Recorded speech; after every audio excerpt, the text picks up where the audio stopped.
Hello everyone. It's a little bit of a late start today, but I've been really excited to do this. I think I've just been sitting here. I'm a little tired because I've been sitting here messing with settings for a while to see if everything can sound okay and I can actually do this. But even if it might not be too long a stream tonight, I'm really excited to get started. So here I am. Um, I've been wanting to do this for a while. Vagrant Story seems like a perfect game to kind of start this with. I remember it as one of my favorite games of all time, even though it's been at this point decades really since it came out and since I played it. So I think it's going to be really fun to revisit, and it just seems like a great game to start this process off with. So um, I thought it might be fun to. One of the things I like to do in games that you know, enjoy so much is kind of really getting into the story, digging around the details of things that I find cool.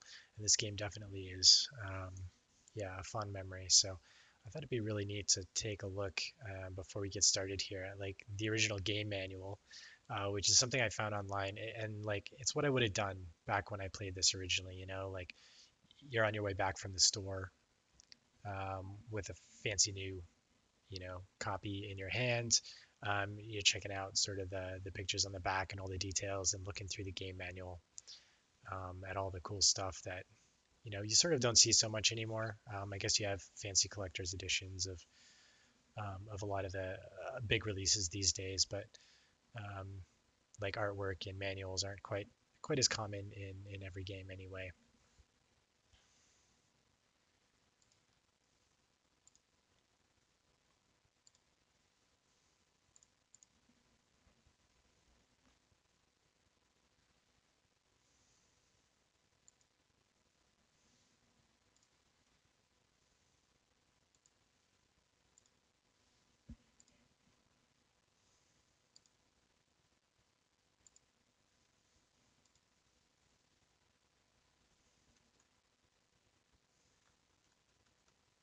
So when I thought of this idea, I just searched online really quickly and came across this site that seemed to have a lot of manuals.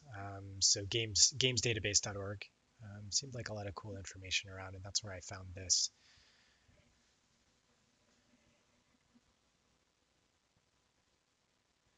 And honestly, this does kind of look familiar. It's surprising how, like, especially the characters and a lot of the artwork, I remember really quite vividly back from when I first played this. It definitely made an impression.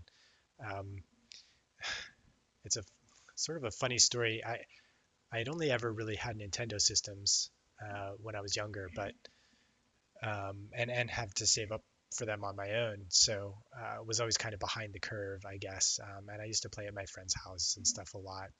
My dad had an old Commodore 64.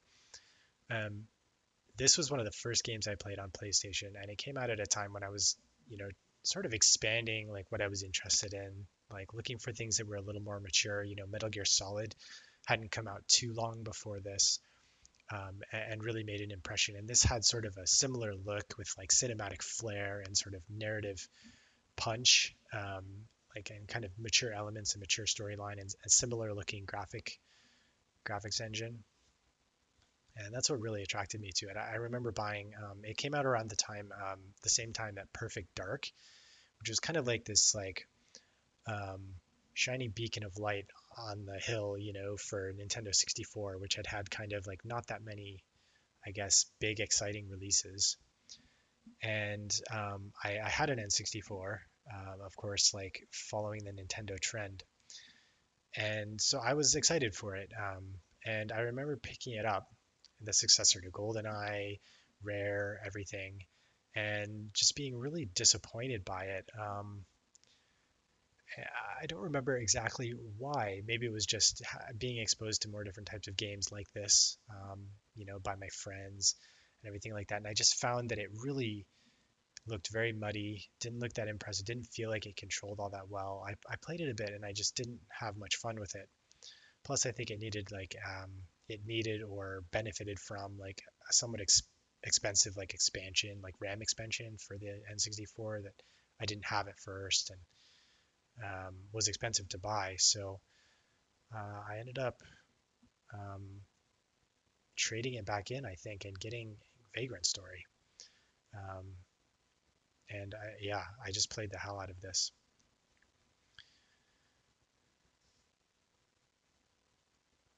So the story of a hero who must lose all he cherishes to find the truth.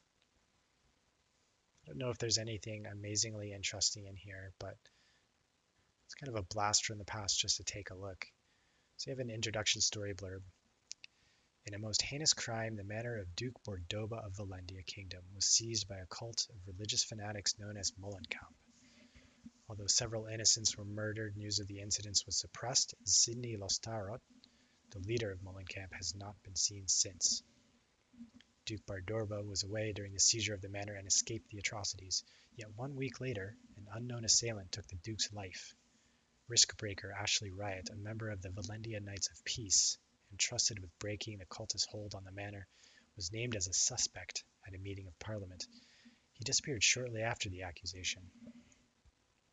During the week between the incident and the Duke's assassination, suspected assassin Ashley made a peculiar trip to a city lost to memory, the deserted city of Leamond. Leamond, now a shell of its former glory, housed more than 5,000 people during the Golden Age. Its prosperity ended 25 years ago when a powerful earthquake struck the city. High tidal waters rushed in to fill the rift in the earth left by the earthquake, cutting the city off from the outside world. Above the waters, the land shifted and twisted, losing much of its former shape. Beneath the city, where monks had once worked the stone into chambers and passageways, the vast labyrinthine tomb became a home for the souls of the dead. The player will experience the crucial week during Ashley's visit to Leamond. What happened in the haunted city? Did Ashley really assassinate the Duke? Only the player as Ashley will be able to uncover the truth. Pretty cool. Like reading that as a kid, like exciting, gets the blood going. Yeah, as I say, like so many of the characters and stuff in this, I remember really vividly. Ashley Riot, of course, Sydney, Calo Merlos, um, and some others as well, even Guildenstern. So it's going to be very cool to play this through again and see what I think today. Let's skim over the controls here. Yeah, here we go. Ashley Riot.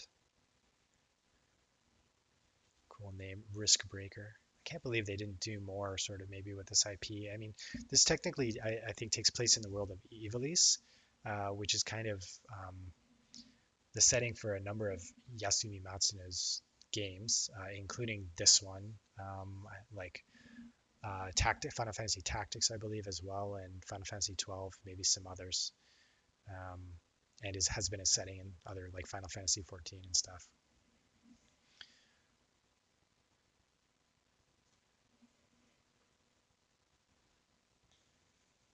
After graduating as valedictorian from the VKP Academy, Ashley worked as an elite soldier. Following the tragic death of his wife and child at the hands of a ruffian, he transferred to the Dangerous Criminal Task Force, aka Risk Breaker, the most danger-ridden post in the VKP, where he remains today. Risk Breakers conduct their investigations alone, infiltrating into and investigating foreign crime syndicates. Many lose their lives during their assignments. The survival rate stands at less than 30%. Ashley, maintaining his calm in all situations, has succeeded in mission after mission. When Mullenkamp cultists entered the Greylands and seized Bardorba's manor, a chain of events was set into motion, ending with the assassination of Duke Bardoba. Ashley's involvement in the intrigues at the manor makes him a prime suspect in the Duke's assassination. A risk breaker with a tragic past, Ashley must now face an uncertain future. Only his efforts can reveal the truth and clear his name.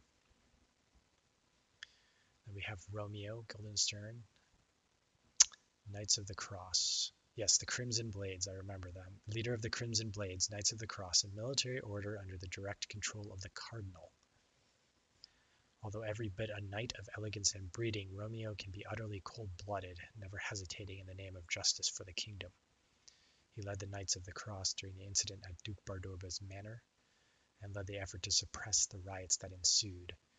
Why the Cardinals Knights of the Cross became involved despite having received no orders to do so remains a mystery. Yes, so the VKP and the Crimson Blade, two of our three, I think, main players. This, and here we have Sidney Lestarot, Mullenkamp, yes, the third faction.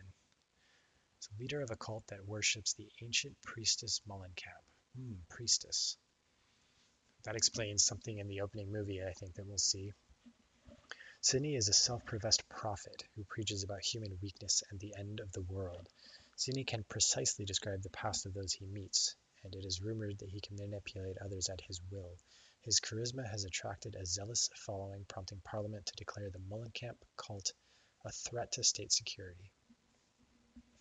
After masterminding the seizure of the Bardoba manor in the Greylands, Sidney held the Duke's family and servants hostage in exchange for the release of his followers. But it seems that his true intent lay elsewhere. Riskbreaker Ashley Riot encounters Sidney seemingly by chance during his mission, but their meeting was ordained by fate.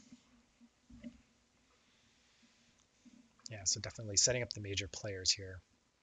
The VKP, Risk Breakers, associated, I guess, with Parliament, the state government, I guess separate maybe from the religious powers. Knights of the Cross or the Crimson Blades being the established religious power, and Mullenkamp being some sort of a sect, with Sidney as their charismatic leader, trying to take over, seize power, or achieve some other goal that remains a mystery for now.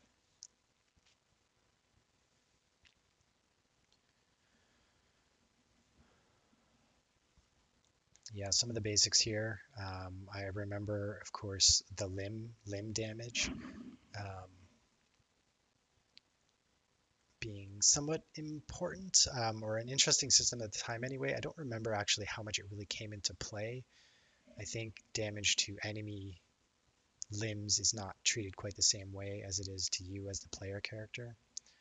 Risk, however, is very important, diminishing, I think, your hit chance as it gets higher. So you can chain attacks together, but it raises your risk, and that lowers your chance to hit.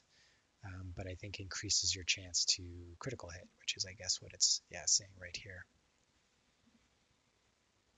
Weapon customization also being kind of a big element. Some of these systems, which are certainly more common and even like fairly simple here, probably compared to many games. Like I remember, at least to me, being just really kind of eye-opening and new, a lot of possibilities and complexity that I wasn't necessarily used to in all the games that I had played.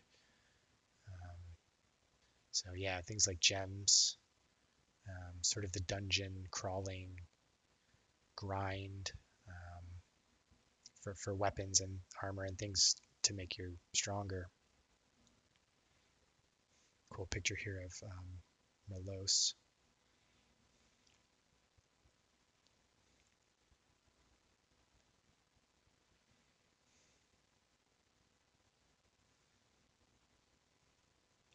Yeah, all the different statuses and stuff. It reminds of like Diablo or PC sort of RPGs or dungeon crawlers that I really hadn't been exposed to as primarily a console player up until that point. I don't exactly know how this lines up to releases of some of those games, but certainly my exposure. This was one of my first. So these are mostly details of gameplay that I think we'll pick up as we jump in. Demo disc. Oh man, do I remember demo discs from like my friend would get his like PlayStation magazines or whatever. Oh, and this one had Front Mission 3. I want to say that like, was it Metal Gear 2? I don't remember, I guess, but Front Mission 3, yeah, it rings a bell. I literally remember, I think, playing this demo disc, I suppose, probably because it was included with the Vagrant story. And I never played the game, but that was another really cool looking one. It might be a fun one to put on the list to revisit someday. I enjoy mech stuff. I don't know. I think it was well regarded, but I don't know a lot about it. But as part of this sort of project to relive some of these things, it might be really neat. All right.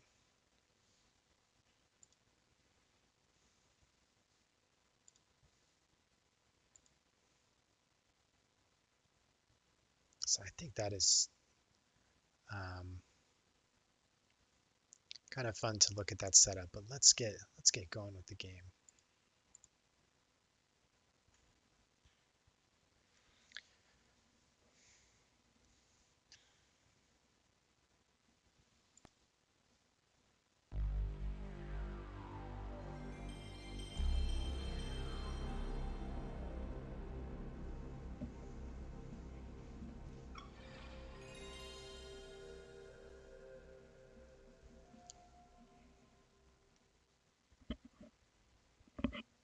I'm hoping I have this set up decently well. I've tried to balance things out, which is really tricky, at least for me, just sort of being new to this. I'm just sort of doing this for fun, but want it, to sound okay. So I like to record things that I do kind of, and sharing cool games like this.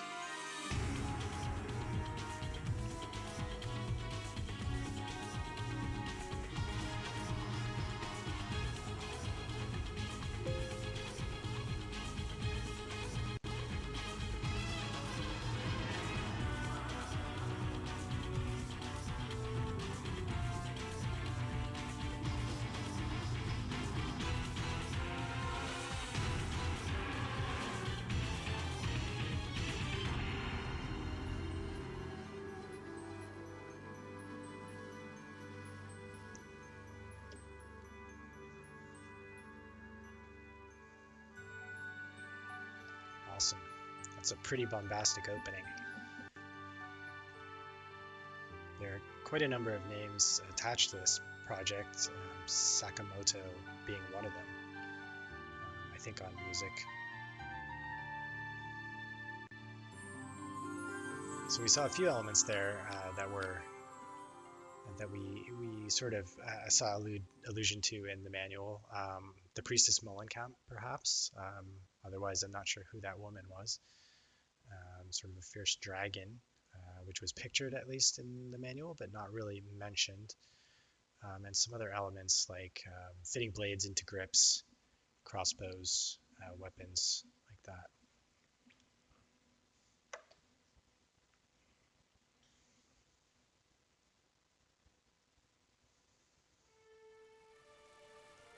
Oh, I remember this. This is actually a very important cutscene. It's sort of hidden behind the menu. 6 hours have passed since the occupation of the Duke's Manor by one Sidney Lasterod, founder and leader of Mullenkamp. He and his allies have taken the Duke's family and servants hostage. They hold the manor as we speak. To what purpose? The scum make two demands: the release of their imprisoned comrades and the abdication of Cardinal Battisto. Yet their religious freedom within limits is protected. On what pretext shall we apprehend them? We need no pretext. Mullenkamp is a pack of rogues hiding behind a priest's frock. We believe them responsible for the attempt on our sovereign's life this Yuletide past. And the VKP will not free their comrades? Certainly not. Do you know how many agents gave their lives? All because of this religious freedom. Too much freedom. Too many gods. Let those cultist cur dogs run loose and they will bite you. Gods, while our parliament cowers. Strike that outburst from the record. Yes, my lord. Are cultists not the Templars' concern? Why must we be involved? The Templars. Our inquisitors have found that Mullenkamp's coin comes from the captive Duke himself. might still be at war with itself were it not for the Duke's heroism. Yet he wields much of his power from the shadows. Even after his retirement, his crippling parliament is unelected. We have watched him long enough. Now it is time to act. Furthermore, we must find out why the Cardinal sent his blades to deal with this incident without our approval. We will go to the Greylands immediately. A map of the manor grounds is in your carriage. I've sent one of my agents ahead. She will fill you in when you arrive. She, Agent Merlos.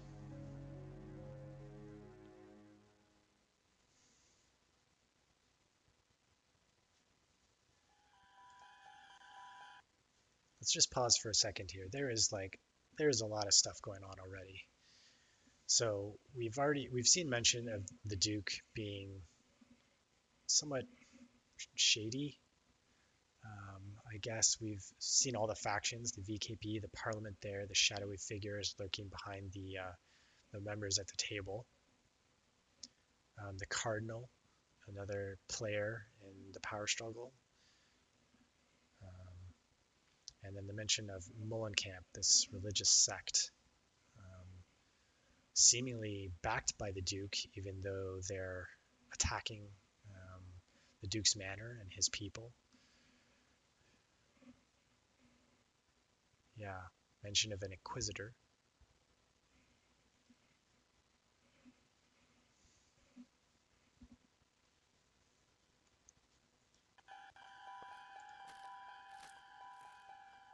So let's meet Agent Merlos.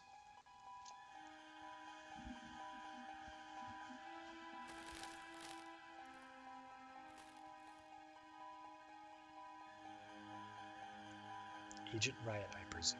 I'm your partner, Cal Merlos. But please call me Cal. How was your journey? How many are there? Our scouts report 12 men. Of course, we have yet to spot Sydney, and there may be more inside the manor. Hostages, including the Duke's family and servants, 34. Thankfully, the Duke himself was away at the time. The Duke was not taken captive. Nay. How fare the blades? We will have to wait and see. With the hostages inside, direct action is perilous. We must negotiate with Sydney while we collect information to aid our final. What is this? It seems the siege has begun. The Cardinal's blades have made their move. We've given no such order. Their actions are in direct defiance of our authority. Perhaps their hand was forced? Wait, where are you going? The blades have provided the perfect distraction. It's far too dangerous. We must wait for reinforcements. Reinforcements? And reinforcements.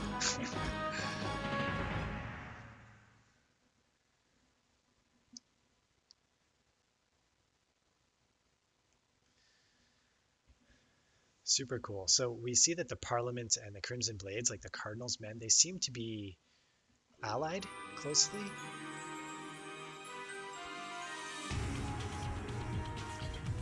More closely at least than Mullenkamp, which I guess are sort of a rebel sect.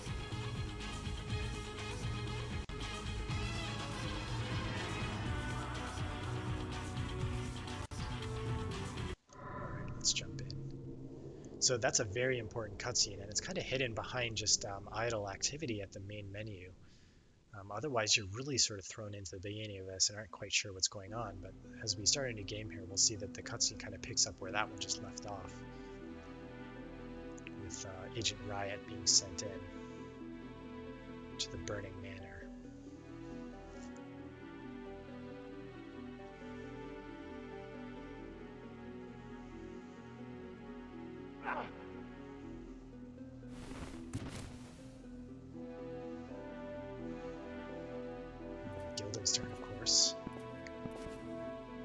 suspicious entrance. It's hard to tell who he's killing here. Presumably the Mullenkamp infiltrators.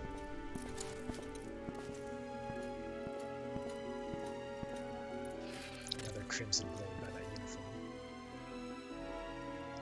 Have you found Sydney? Not yet, sir.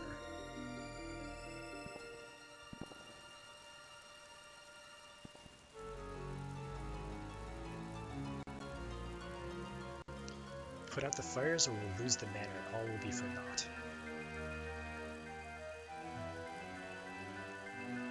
Okay, they are trying to save the manor, I guess. Split the knights into two groups, one to douse the blaze, the other to exterminate the traitors. Okay, so the Mullenkamp,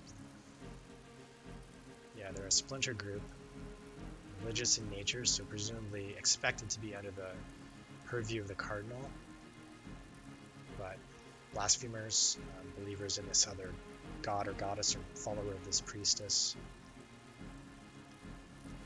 and considered traitors.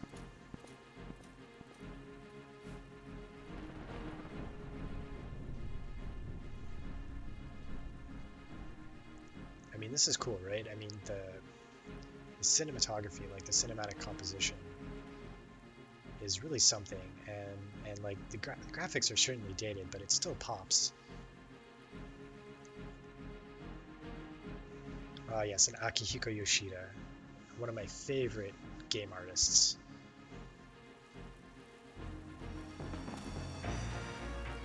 We've done so many of these games that are just great, sort of tactics RPG style.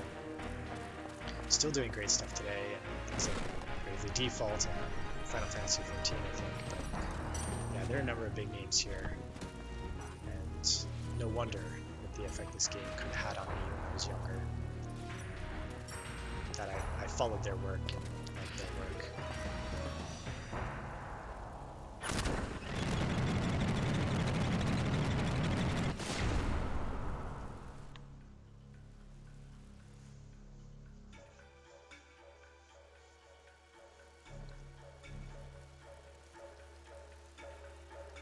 Gothic architectural style.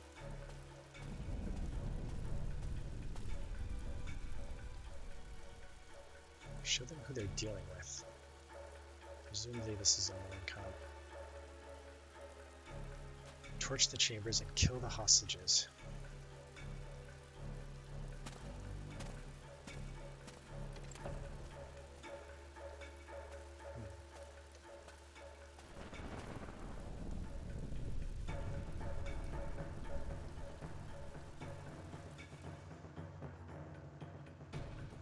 Foreshadowing there.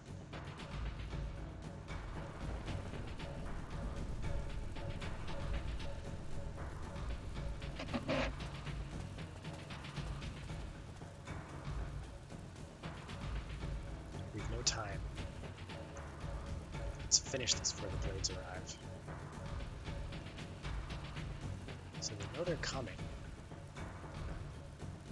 Doesn't really say too much. Enemies. They're doing something. They have some objective.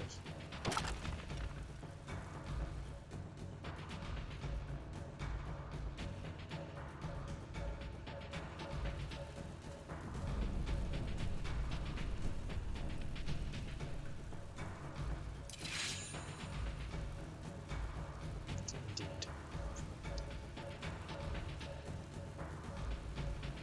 His necklace, the same design as sort of the cover art for the game. I think a rude inverse.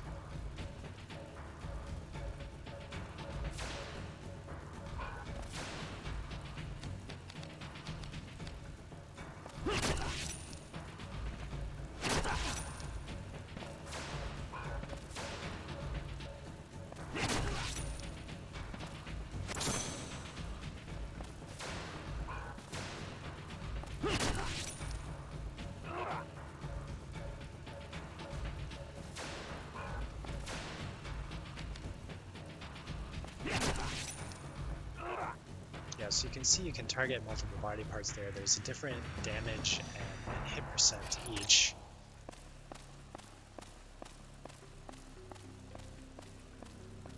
for the most part, you know, you're just looking for damage with a decent chance to hit.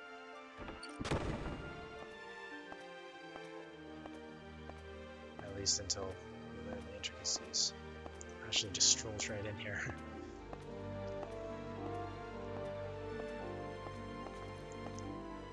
But yeah, I just haven't seen anything quite like this on Nintendo or anything before. Well, have you found it? So they're searching for something. There's nothing like that here anywhere. Oh, that's Sydney. Impatient. So the Crimson Blades legitimately seem here to stop them. Maybe the Cardinal knows something more than Parliament.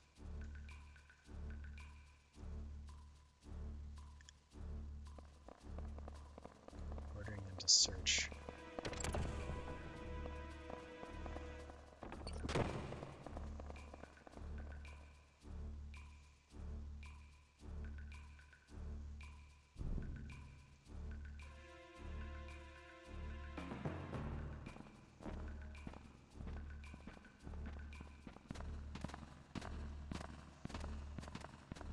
Curse the Duke. Where is he hidden it? You sure the Duke has it? Does it even exist? Oh, snap. Okay, this is Hardin. He's like a Mullenkamp lieutenant. But if the Duke is backing them, why would he not reveal? Perhaps they're double-crossing or rebelling against him as well?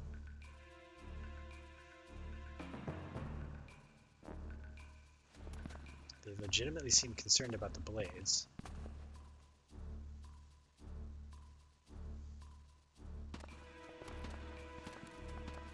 So they're going to take a boy as a consolation prize?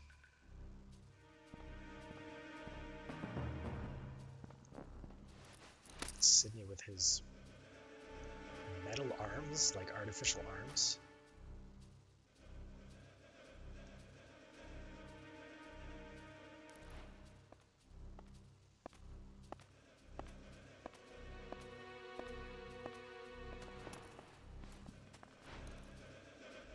You're no knight, are you? Bind your legs with that rope.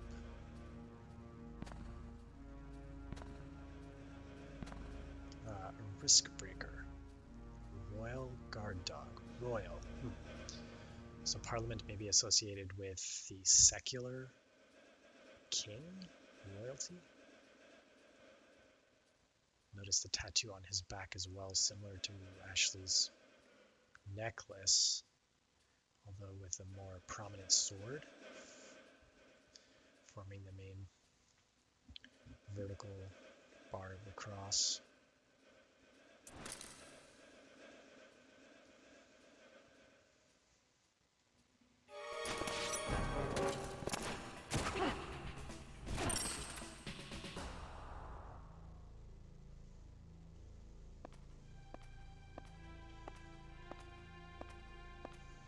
Tiling on the floor also matches the design.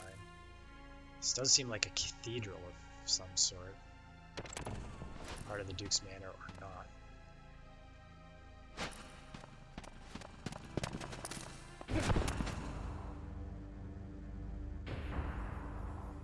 I want. Bolt through the heart. He's all good. First mention of Leamond. Magical city.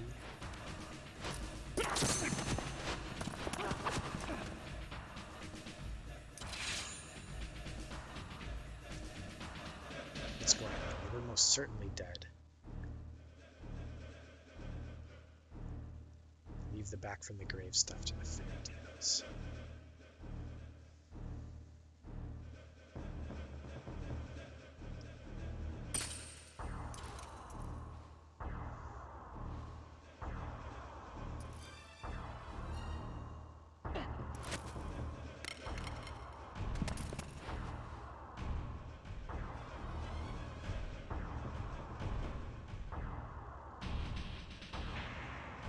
given me quite a scratch. Show a little more respect for Fairy Tale Riskbreaker.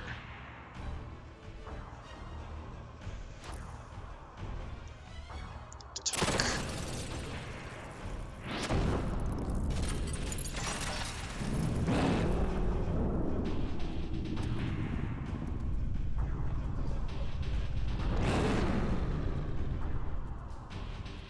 Summons a dragon to cover his escape.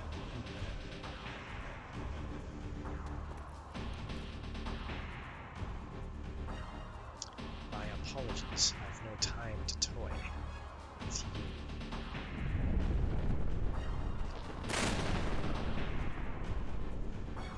Yeah, I remember this. Right off the bat, you gotta fight.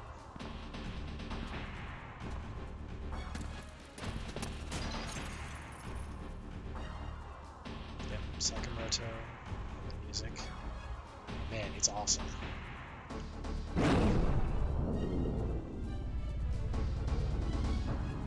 Yeah, so City does seem to have sort of like superpowers.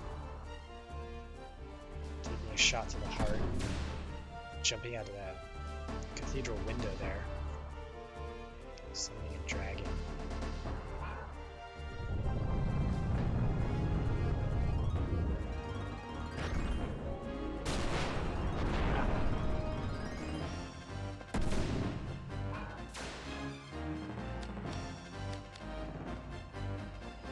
Yeah, so here I wonder, that fire attack that he just did, for example, if I were to like break his head, I wonder if that would be disabled. Not sure we'll be able to find that out here. I'm just gonna try to get pretty aggressive. I'm not sure there's any point really running away. Dragon looks weird.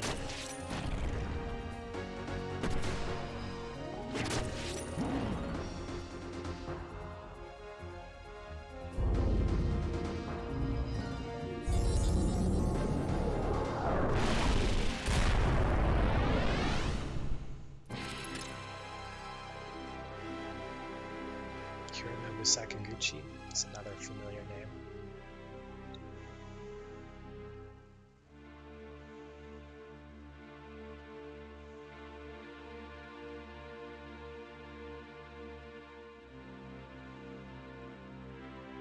Calmly taking in the sights after fending off that dragon.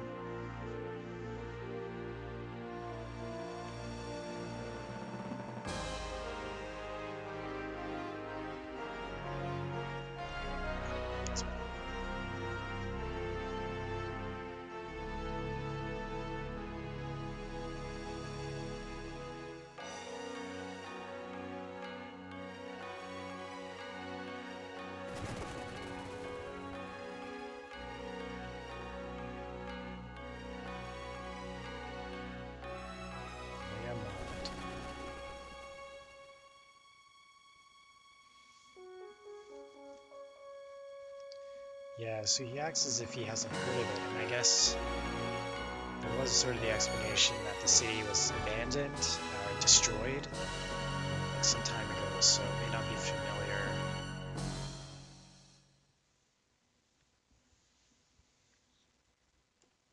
But that's, I guess, the only lead we have to go on.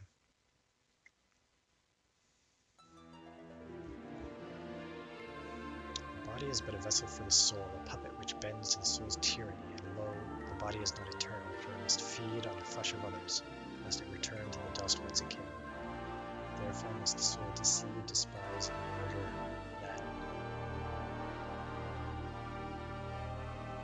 A.J. Durrani.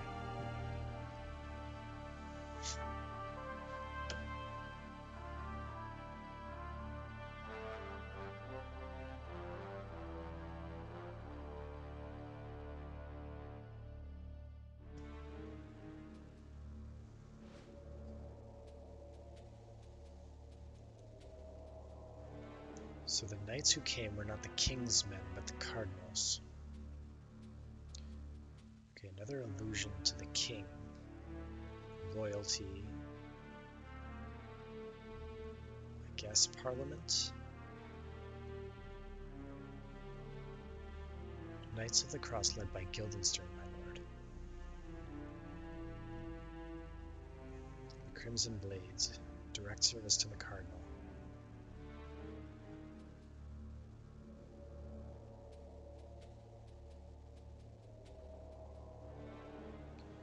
So everyone's headed to Leamond.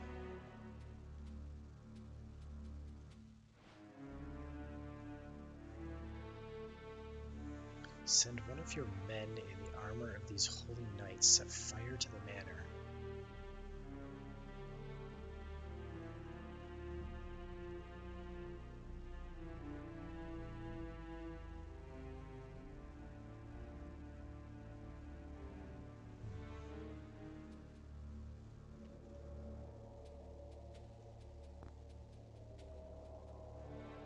Fool Sidney used his wyvern.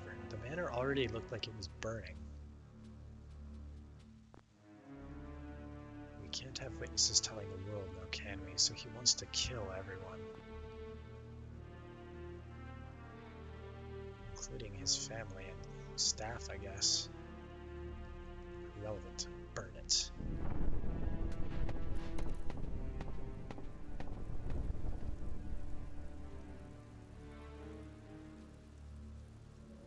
What of Parliament? The Valendia Knights of the Peace have formed a squad to deal with the felons. Risk breakers, those meddling fools. Your will, my lord. Leamond is yours. Let no one out of the town. You can deal with Sidney and the Blades there. And Parliament. I'll deal with those watchdogs. They won't trouble you further. Right, so he is retired, the Duke, but still holds heavy sway over Parliament.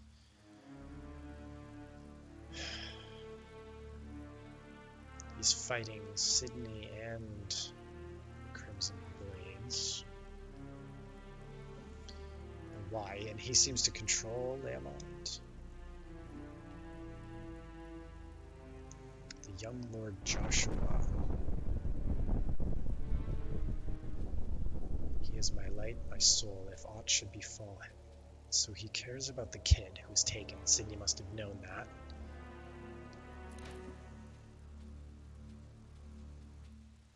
As you wish, my lord. I love the little details here. Like, he has, it looks like earrings, like multiple earrings in his ear and a lip, in his lip. Guildenstern also has like an earring like that. It's kind of a cool touch.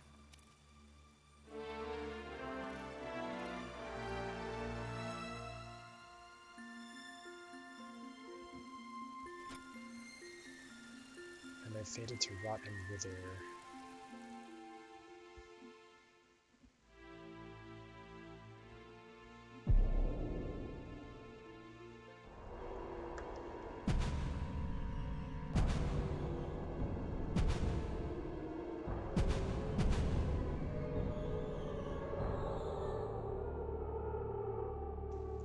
Is an old town with a history of over 2,000 years. Its walls have seen many battles. They are stronger than the mightiest forts of Valendia, and as the sun rolls through the sky, the beauty of their shifting colors surpasses that of any palace.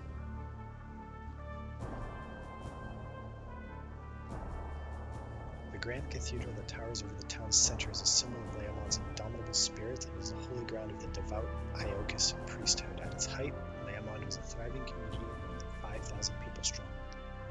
25 years ago, a great earthquake brought that chapter of Leamond's history to a close.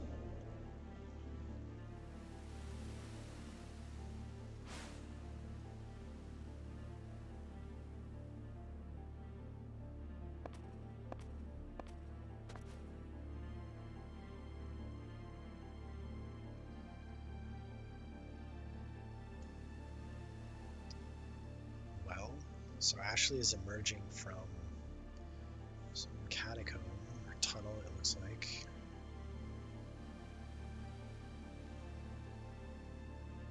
The two sentinels are dead, murdered. Ah, I see. So the flashback we just saw from her perspective was the finding of these sentinels. Allies, I guess, of theirs. survivors sent by Parliament. Right, and the city is cut off by the damage done, the earthquake, and the sea.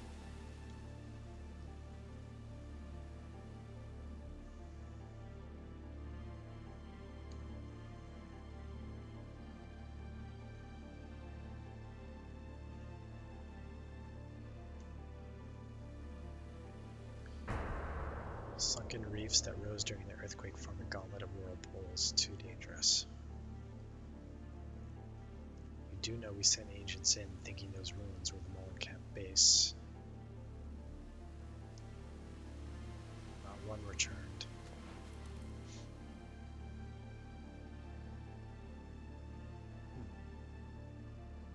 Did he hear something? Not on account of the whirlpools, I'd wager. Yes. Surely it was men who killed them. How was it down there? Come down and see for yourself.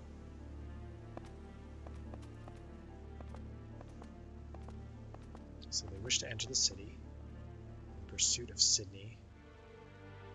According to the survivors, our comrade Agent Riot headed out for Leamon before noon. More foreshadowing. Of course, the reports are vague, and we cannot deny the possibility of inaccuracies, yet given that there is only one path to infiltrate Leamon, this office believes the reports to be valid. So, survivors. So something's going to happen.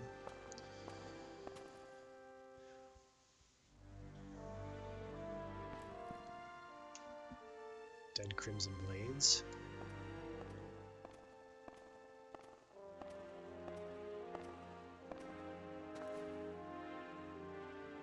Seem well fortified for a wine cellar. Oh, Leamon's wineries once vied with the best of Valendia.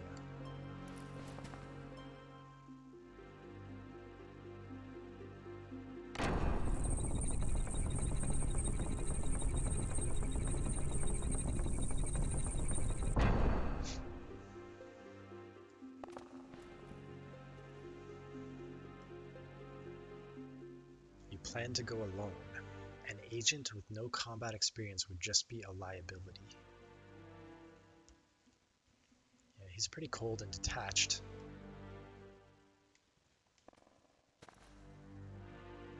Tell me what you know about Mullencamp and this Sydney fellow. Sydney Lastara, leader of the religious cult Mullencamp. His real name and age are unknown, one of many self-styled prophets of the apocalypse. So why would a cult missionary commit such a crime? I do not know what the Cardinal thinks, but the VKP believes he is no prophet.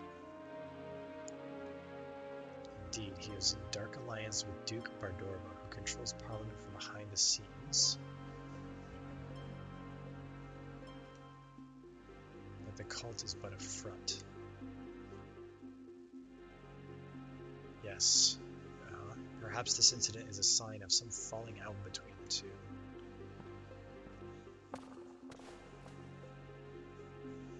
Sydney was using him and wants something from him that ultimately he's not been willing to give.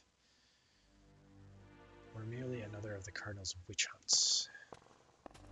There are many would-be prophets in the land these days, but Sydney is different. His prophecies ring true, and those enraptured by the way he hums revelations, as though they were simple ballads, all say the same: he is a miracle. In any case, he has a strange power. He can guess the past of those he meets. He can even read their hearts. They say his charisma is such that his followers offer both body and soul to him. Sounds like you are quite taken with him yourself. Agent Riot. If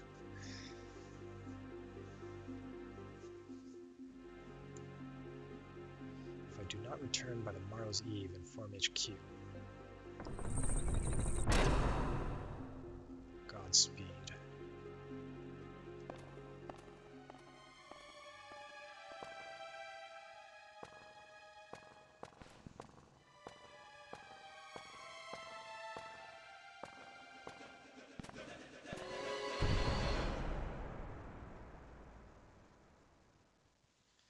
sent men to monitor the abandoned mineshaft that leads to Leomond. All were found dead. At the entrance, other bodies were found, 2 Knights of the Cardinal's Crimson Blades.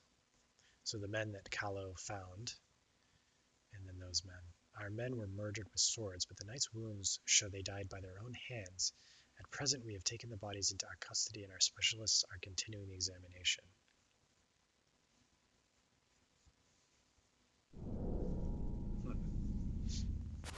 So they were controlled or forced to kill themselves. Or driven mad.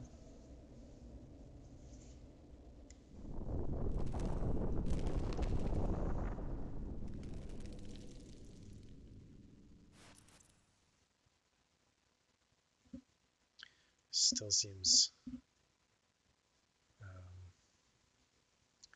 tectonically active in the area.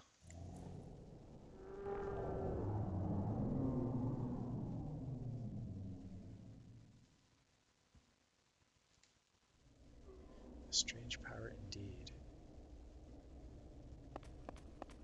So it begins. Infiltration of Leomond. Okay, cool. So since I like digging into this a little bit just for fun, I'll write down some of the main notes here. So we've heard about Parliament and VKP. Parliament watchdogs, kind of their right hand agents, soldiers that they send in to do their bidding. We've heard about the royalty.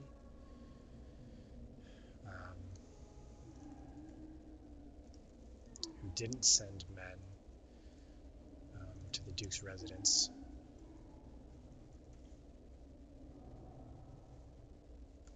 And the Cardinal, Crimson Blades,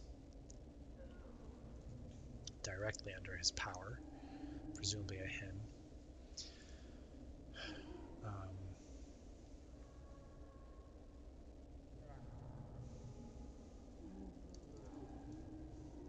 They were sent to take back the Duke's residence and capture Sydney.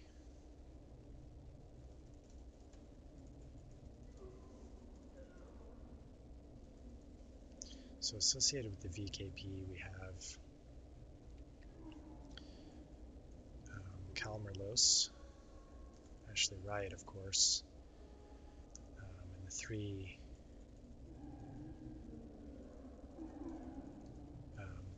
main speaking council members at the table there, although it was unclear. One of them could have been religious from a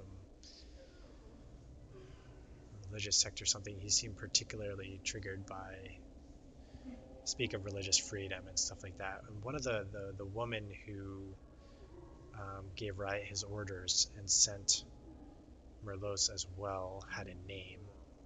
I don't remember what that was.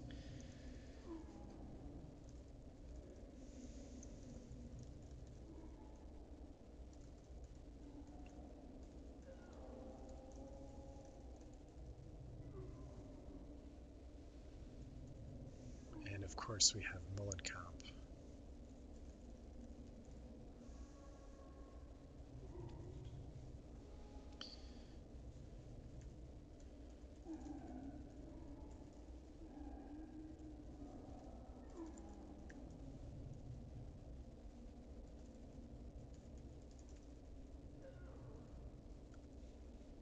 Funded by the Duke.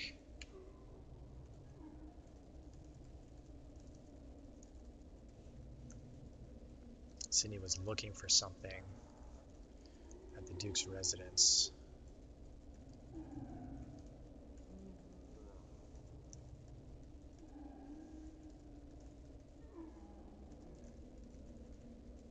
And took the boy instead because he couldn't find what he wanted.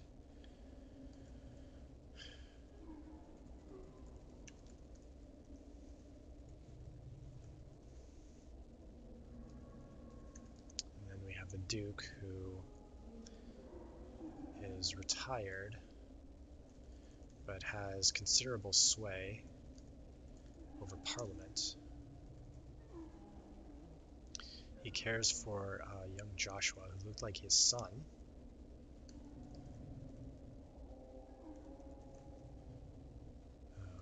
But cares little for anything else.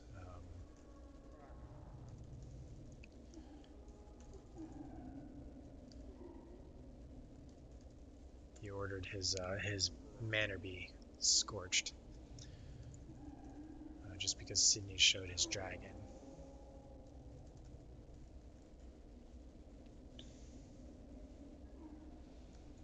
He seems to control Leomond and seems to have something Sidney wants.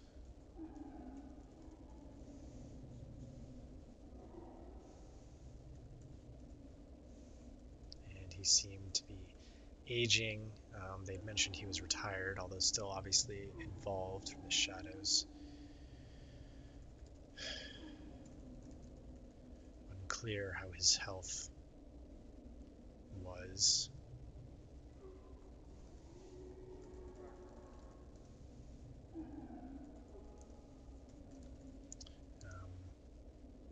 But funded Mollenkamp potentially.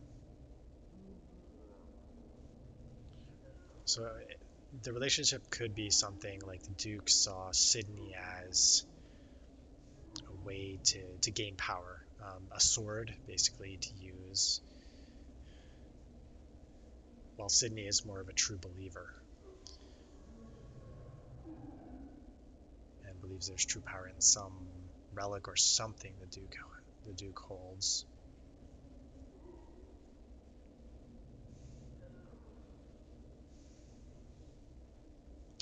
But I guess where we leave ourselves is everyone heading to Leomond. Ashley obviously overheard Sidney and Hardin discussing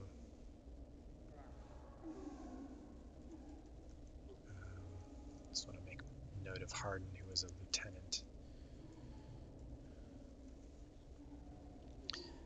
Discussing Leomond, that they should take the boy there, sort of fall back to that position. And Sidney seems somewhat at home here. You see how he entered the tunnel there cavalierly. Didn't expect to see anyone else there, I guess. And they seem to be watching. Well, everyone was watching the entrance. There were parliamentary people or VKP there, Crimson Blades, all of whom were dead. And then Sidney enters to find Agent Merlos, who we don't know what's happened to her now. A riot is infiltrating here.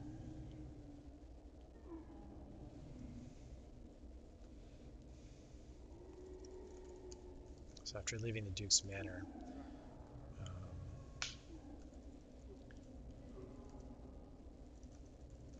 Sidney and Hardin with Joshua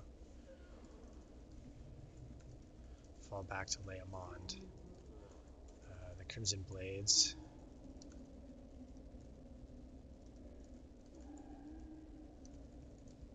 as do Agent Riot and Merlos, of course. And it's interesting too how some of those text excerpts were sort of like from after the fact, sort of like hearsay told from like an observer or someone who may have been there, but it's apocryphal potentially, like they don't know who or how trustworthy the source.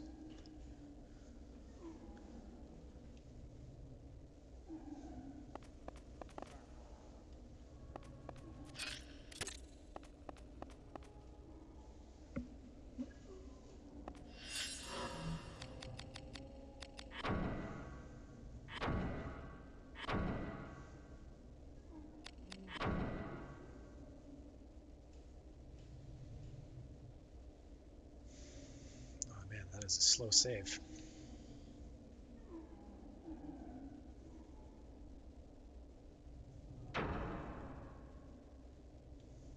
Break room. I should poke through the menus here a little bit. It's been a while.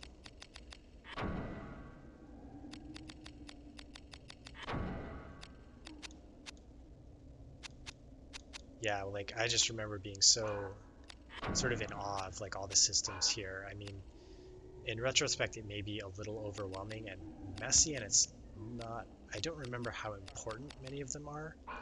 Like if they're really adding a lot to the gameplay.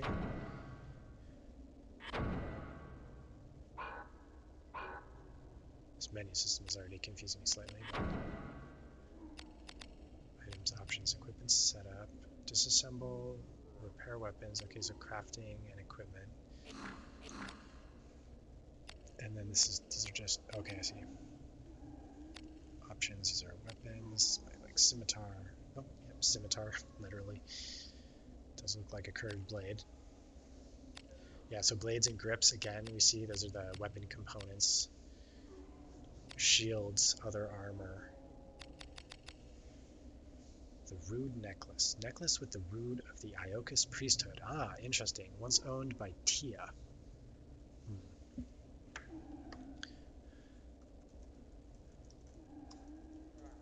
So who is Tia? So the Rood is a symbol of the Iocus priesthood.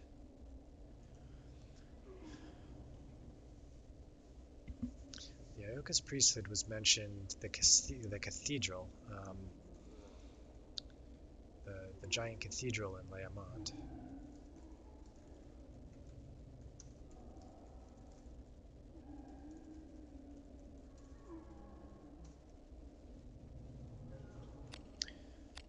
Doesn't look like anything too interesting here. Yeah, so there was allusion to his wife, right? At least in the manual, which might be giving a little more away than would have been nice. Maybe it'd be cool to just experience that through the story here, but if it's someone special to him, otherwise why would he be wearing the necklace? Like, maybe that was his wife. Got some items here. This would be useful to know about.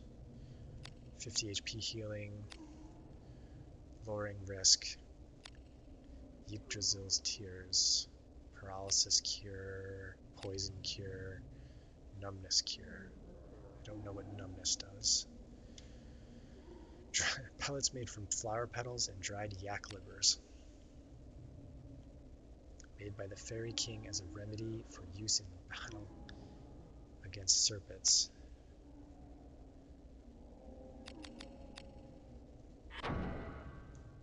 Okay, I'm still getting used to it. This is kind of an old school like Japanese game, and there are no options to change this, but circle is accept and cross is reject or close or cancel or whatever.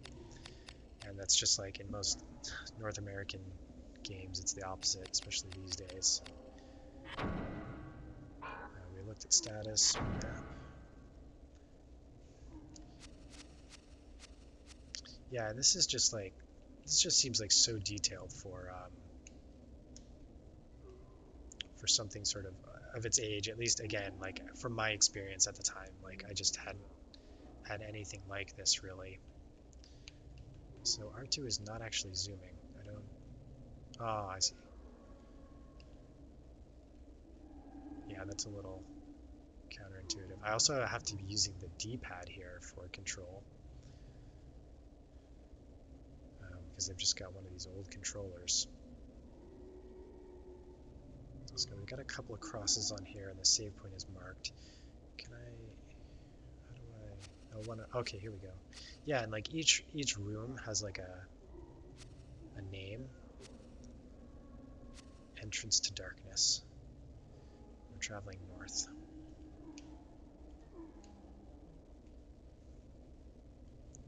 Cool little touches.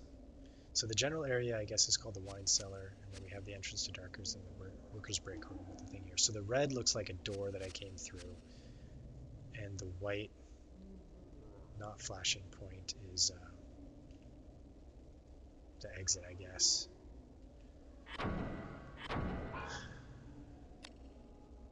Save stuff. Yeah, the options are pretty mostly UI related, it looks like. Won't mess with this too much right now. Score, level 1 normal agent. I remember this kind of like, So a lot of the replay in the game is obtaining these things, which is another like very modern thing like that you would have these days in a single player game, sort of like achievements or challenges, like things you'd want to do. It's not clear what the criteria here are, but yeah, and all the stats, kills, class of enemy I think is important as well, just like we were looking at the affinity and stuff like that on things. And then we have all the weapon types here. Might be interested to see about pole arms, something a little different.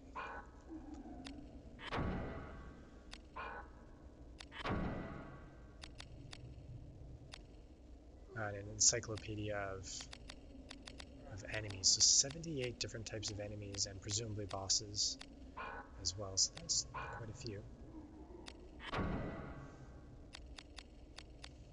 Oh, and manual if we need to look up some stuff.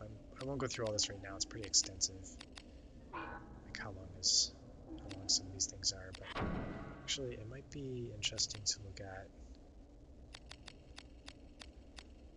status, like status effects, because we saw mention of numbness, and that is just not a common one sort of from other games. Numbness. Battle abilities cannot be used temporarily.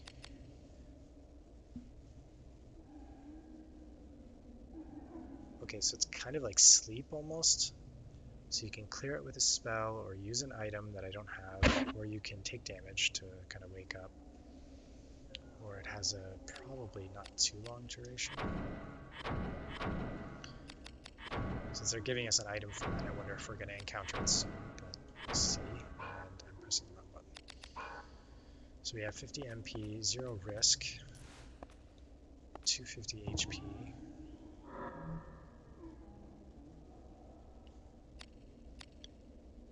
Gadget bag.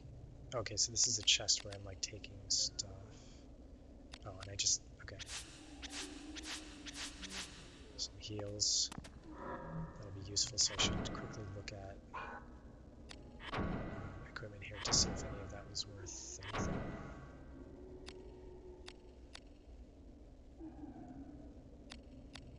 Actually looks worse.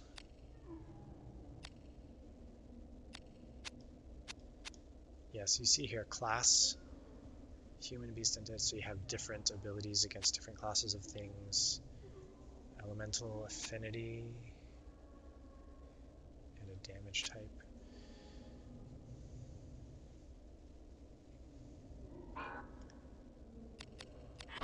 We did pick up a shield, so let's equip this. Presumably that will have benefit, since we had nothing before. And we had a leather glove, which is defense strength, defense int. So it has higher defense strength by once. Let's see if we can figure out what... I didn't mean to actually equip that.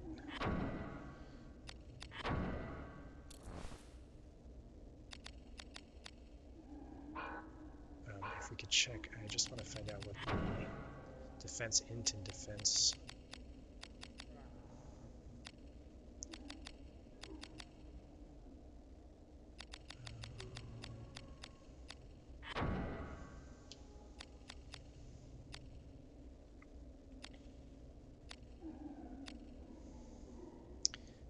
damage points and phantom points. So damage points reflect the amount of wear on armor. Okay. So you wanna... when DP reaches 0, the effectiveness is halved. Okay, so as long as it's not 0, you're okay, but then you'll have to repair. Phantom points reflect the dark energies absorbed by weapons and armor used within Leamond. Increase as you use a weapon. When it reaches max, the weapon or armor's effectiveness doubles.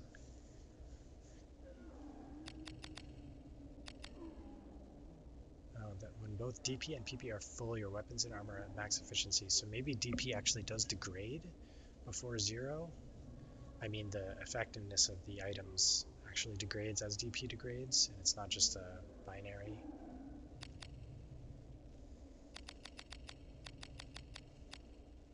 But I was here looking for stats. Doesn't seem to be the right.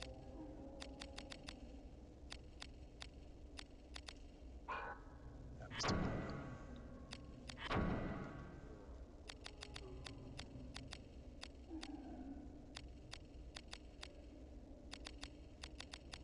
I just went through it twice.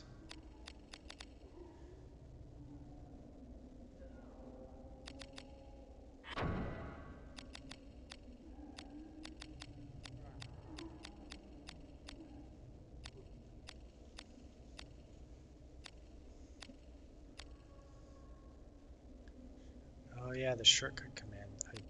That is a good reminder. But that is not what I was looking for.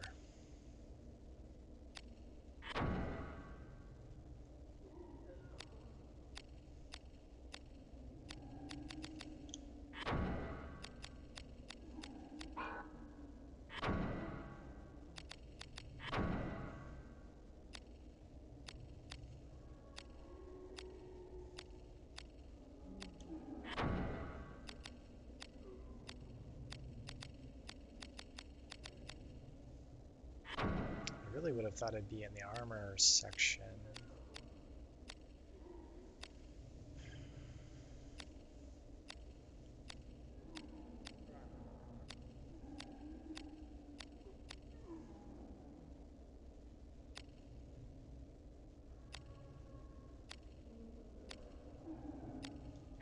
Okay, I don't know.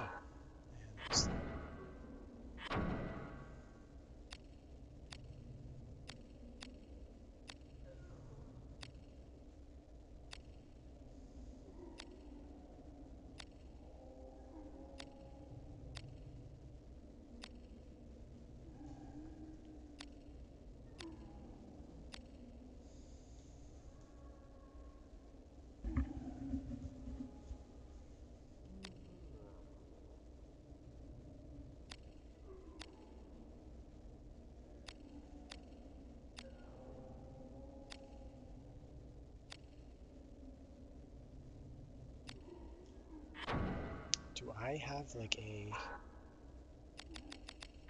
strength or an int?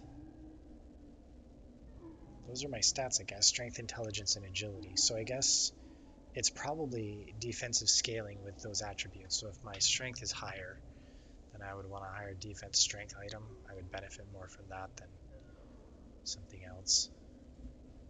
It's probably like melee magic, and then agility is like dodge, maybe.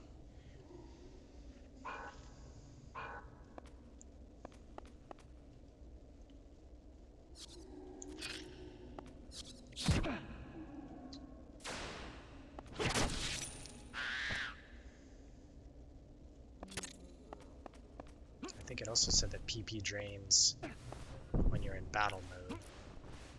So it is good for both for traversal and to keep that extra damage on your weapon up to sheath when you're not actually in need of your weapons. Aha, nice. Zoom out a little bit.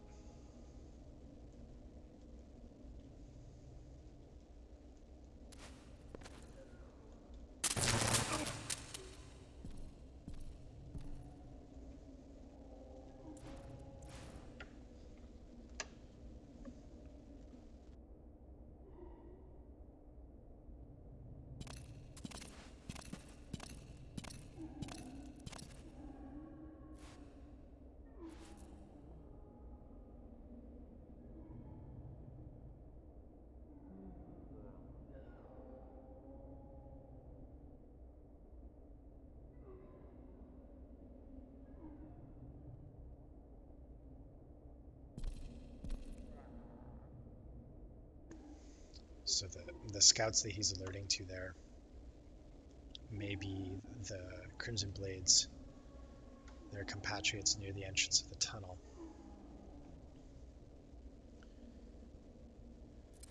So they're just exploring around, I guess, trying to get into the city. I don't know where Guildenstern would be.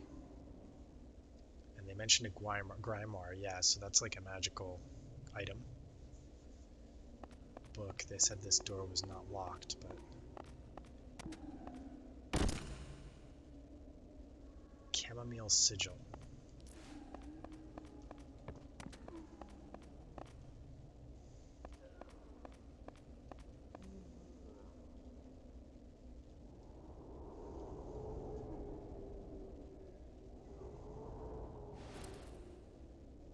By the gods. A floating stone. And a worm, a dragon, was sighted at the Duke's Manor. So the word is still out.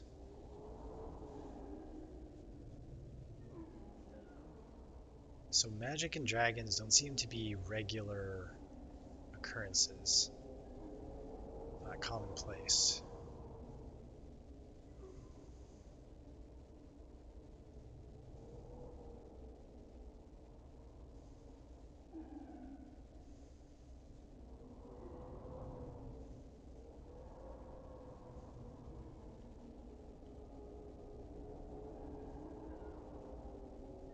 So they're after the secrets of Leomond as well, and it sounds like Guildenstern is ahead of them.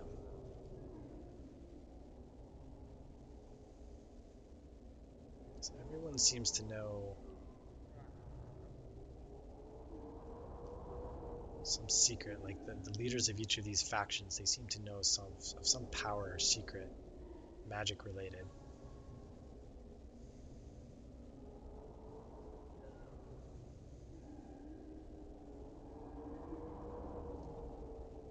Diablerie.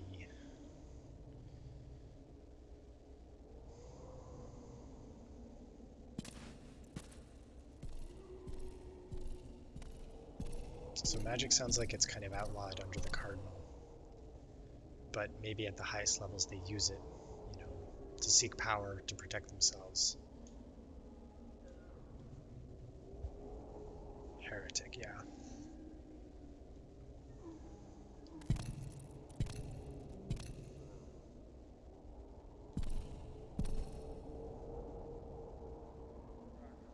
Aye, but with a grimoire, your fattest sow could outfly my swiftest falcon, if ye believe the chroniclers.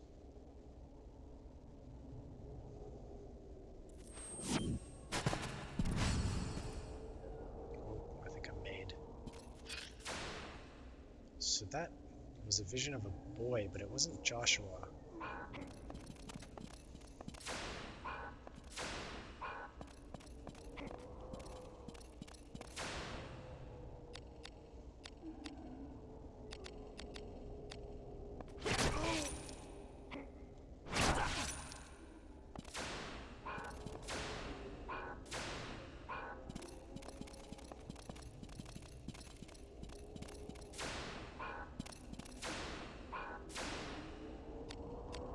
Trying to use the high ground here. I'm not sure if it actually gives me more range, but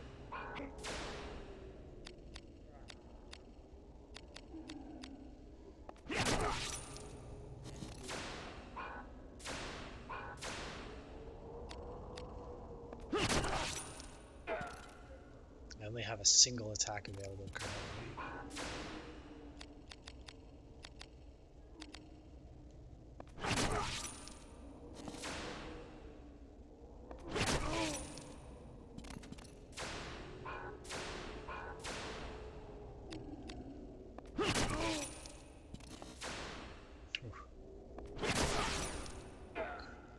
So you can kind of juke around a little bit and try to get out of their attack window. I'm also curious how much my where do I see this?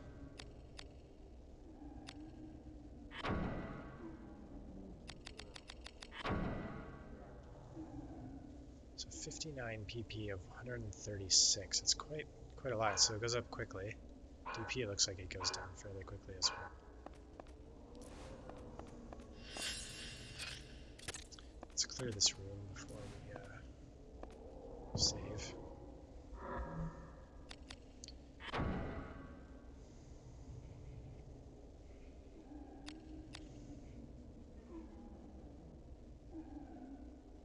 see. This is like this is my full inventory. Interesting. I wonder how does this follow me around? Anyway, I don't think I have anything to do here yet.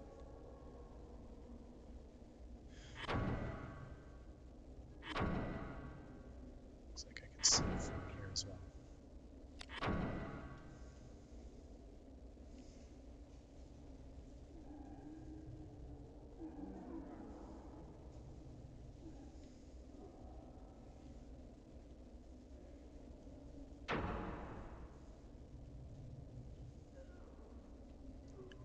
Wine Guild Hall, yes. The winery, oops.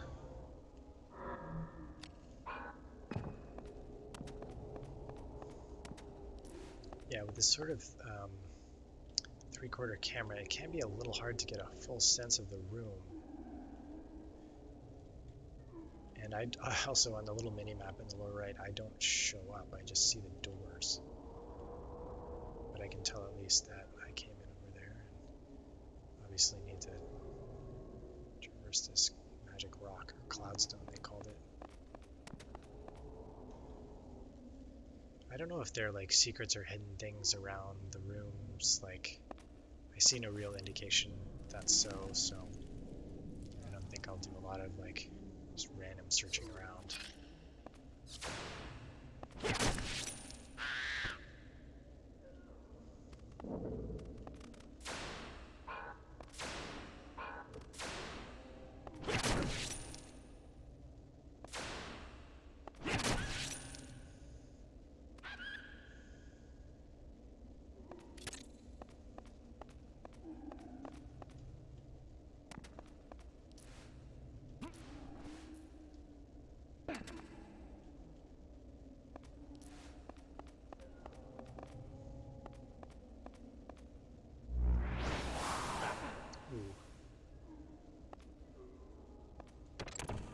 Ouch.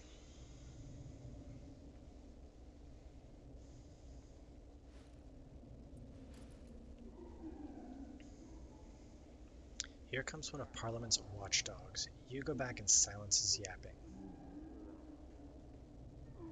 Interesting, so the Crimson Blades did seem allied with Parliament, more closely certainly than with Mullenkamp, who they're hunting. But they also don't seem to want anyone following on their coattails.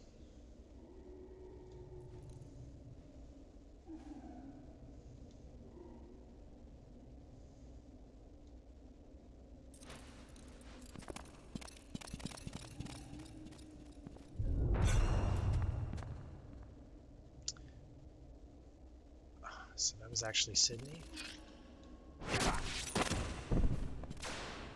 Oh wow, just to cut off my path forward.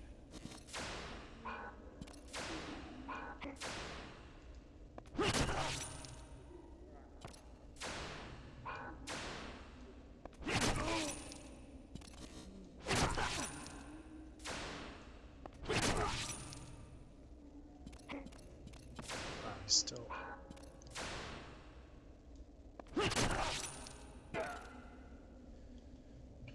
takes a beating. I think I heard at least one more, or there were two in the cutscene.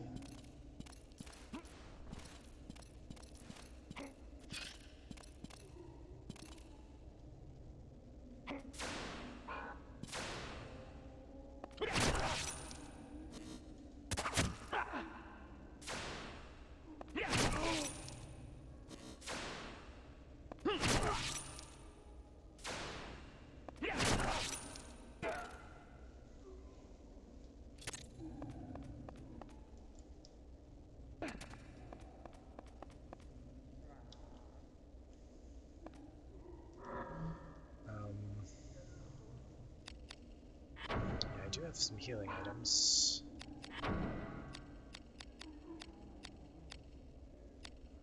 Miscellaneous, I guess I can use these anytime. Yeah.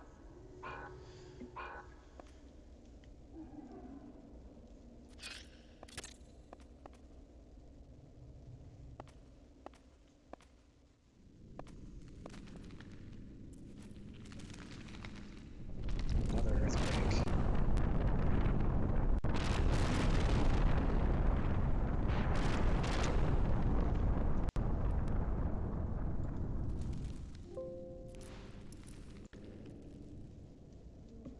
do not feel unwelcome here.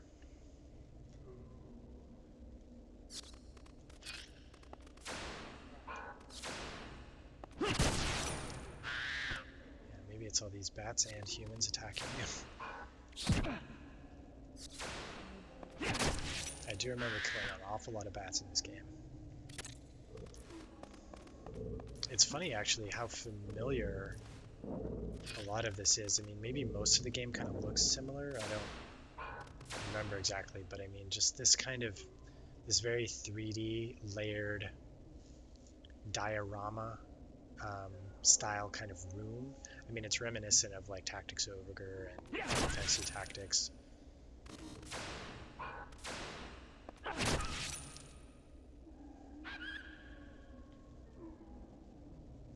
So you have a couple doors here. This one couldn't be reached before that earthquake, so let's check it out. The door has been locked.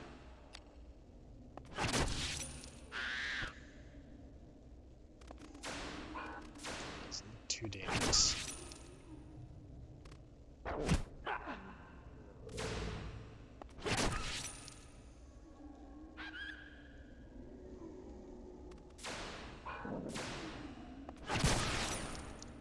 Nice.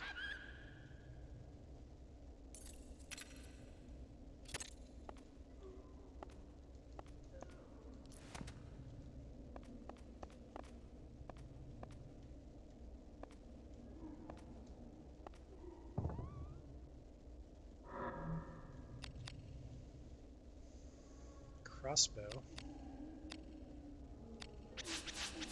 heals, nice, okay.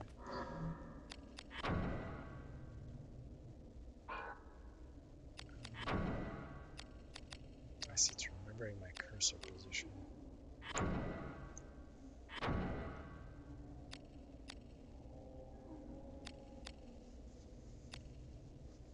So, this thing has attack strength.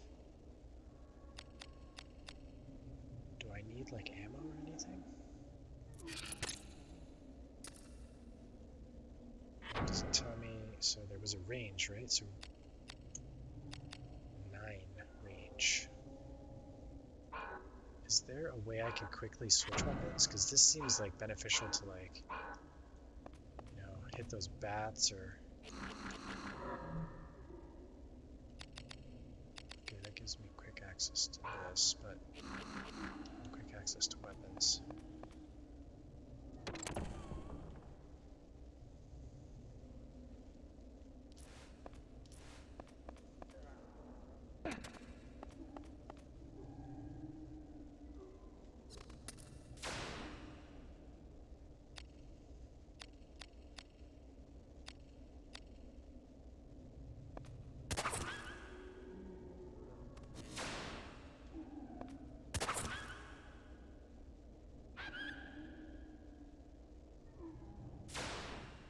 Yeah, definitely farther range.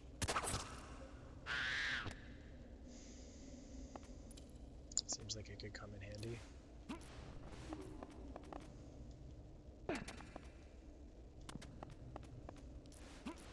I see. Yeah, and so this block puzzle, this is already sort of getting us started on some of these block puzzles, which I remember being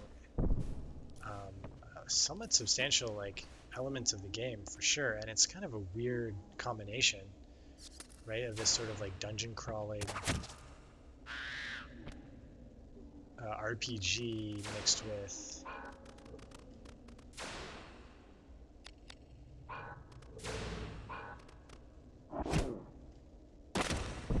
with sort of like this block puzzle solving kind of thing.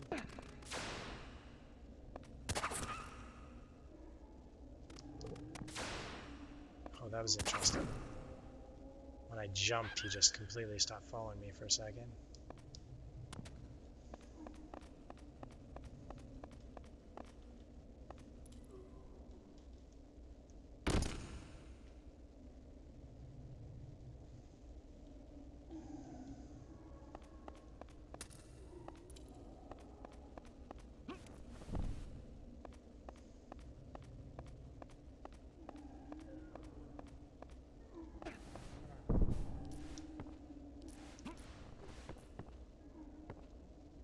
I think that,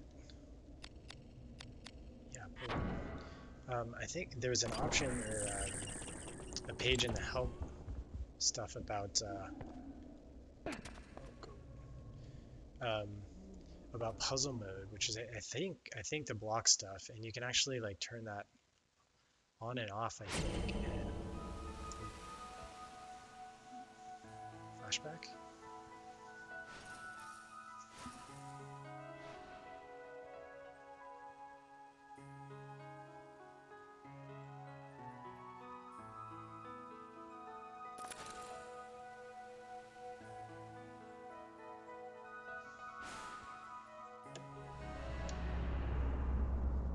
Oh, he had a son. So not just his wife, but his son.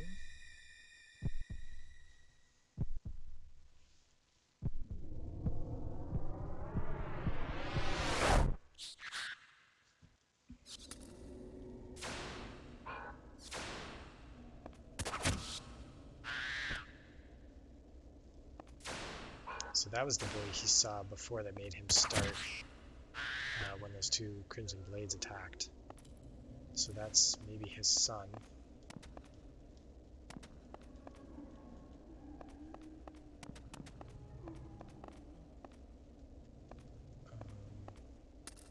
Let's see.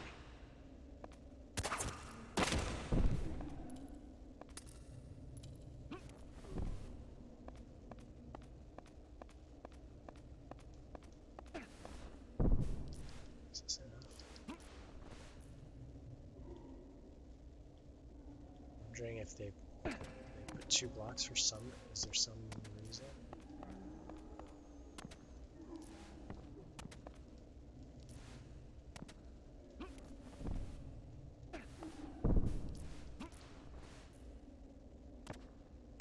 Yeah, but that's interesting. He's seeing things. Presumably that's because of this like, catacomb area, or because of Sydney even.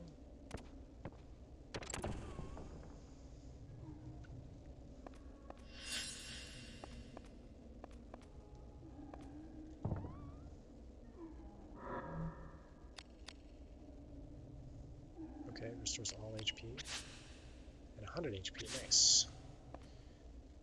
Probably come in handy. Still got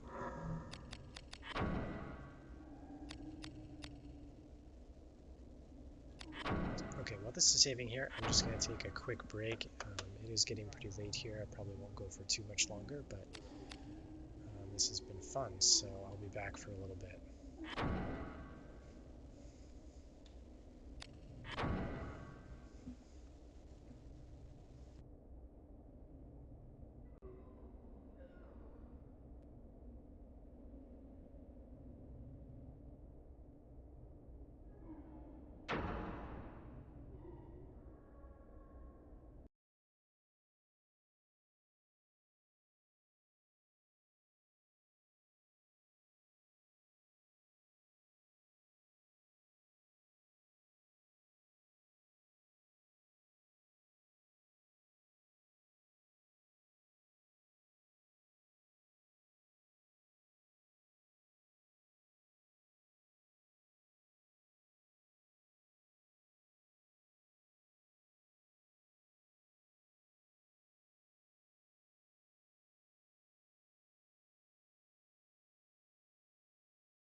Okay.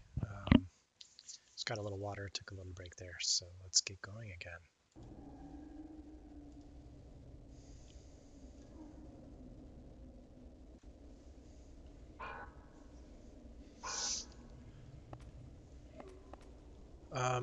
Yeah, what did I just pick up here? It was just some heals.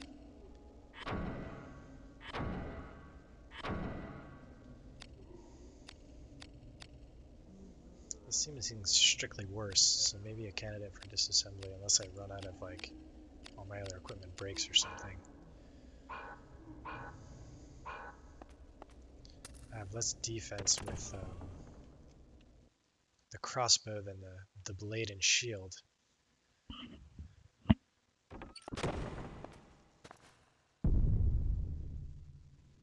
But I have more range, so...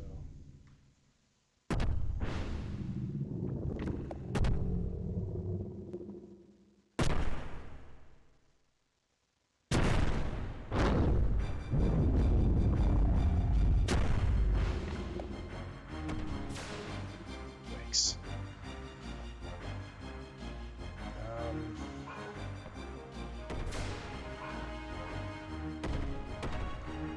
Oh man, he has some range.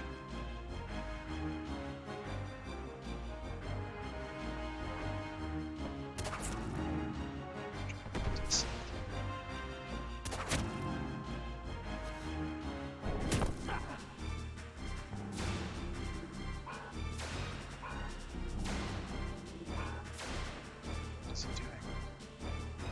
He's ready to attack me. He's out of range, I guess.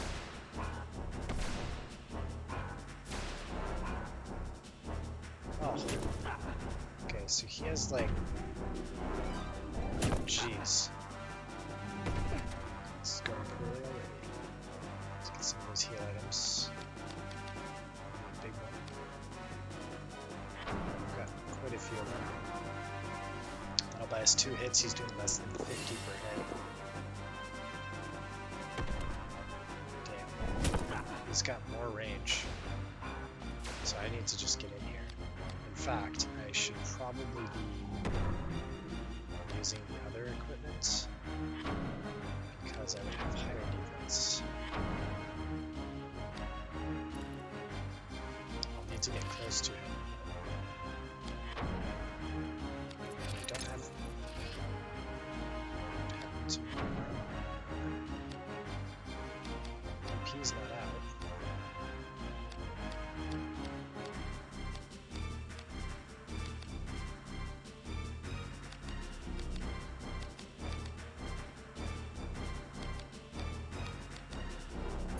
So let's just do something.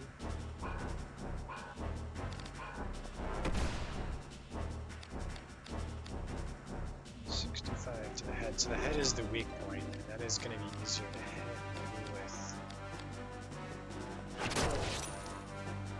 I'm going to have to heal again, it's too close.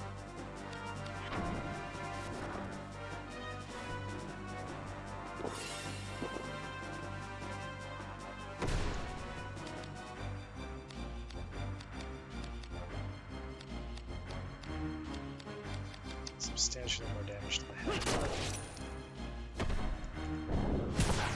Ow. That was the wrong thing to attack. Damn. Oh, damn. Heal. That's a double miss.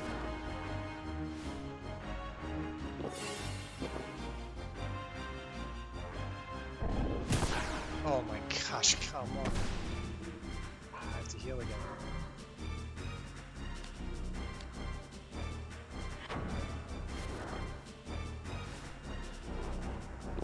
Some bad luck in those last three rounds there. And I just needed one more hit.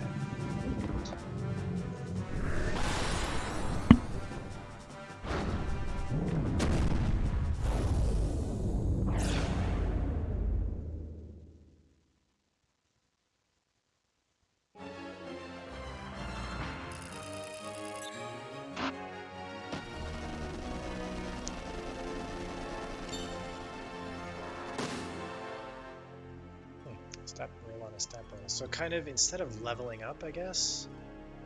So I haven't really seen any like XP or anything yet. So just as you advance in the story,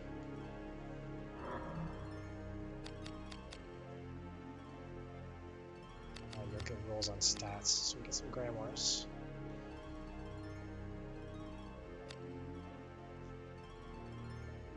Okay, these are potentially useful for sure. Let me look at. There's a learning magic. Yeah, learning magic. In order to acquire magic, you must obtain one of the tomes of magic known as grimoires. Okay, using it transfers knowledge of the spell to Ashley, so I will learn it. It's not a one-time use, I guess.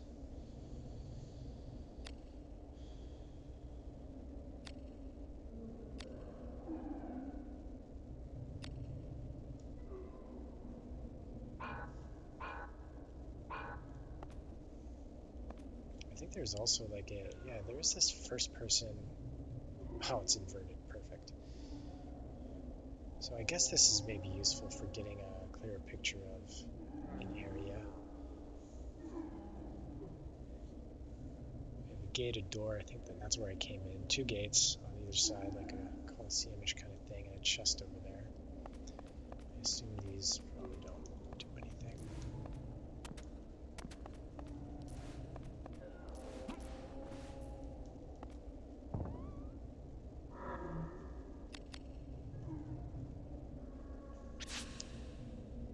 One more heal.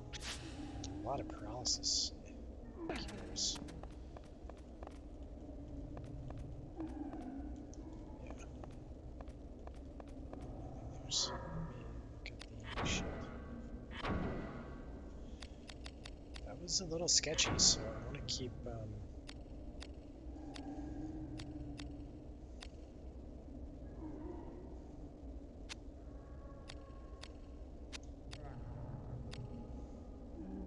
So the buckler was probably better against the Minotaur there because he had a big like mace thing, presumably blunt.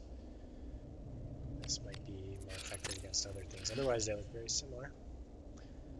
Very similar.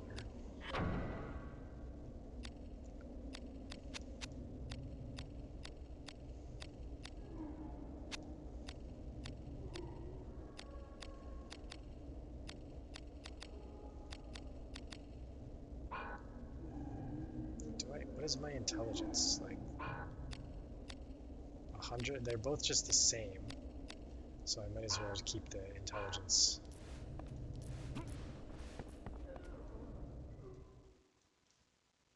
What?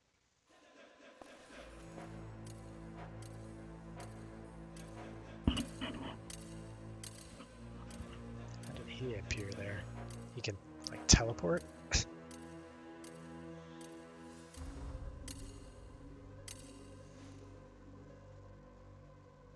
Most men complacently accept knowledge as truth. They are sheep ruled by fear. But you are different. Calm, detached. A smooth flow of thought into action. It's almost as if you had no soul.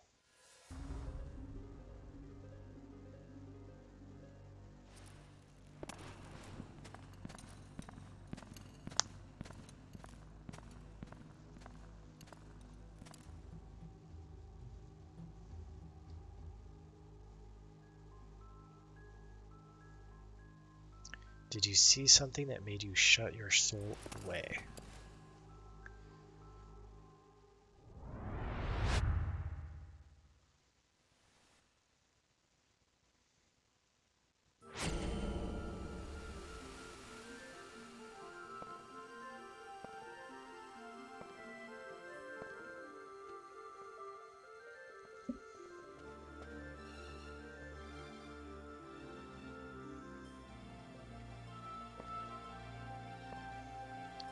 Looked like she was wearing the necklace.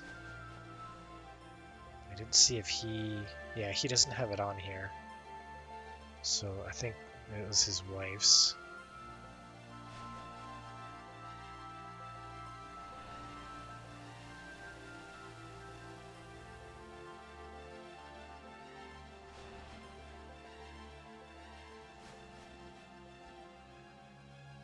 Is this where it happens?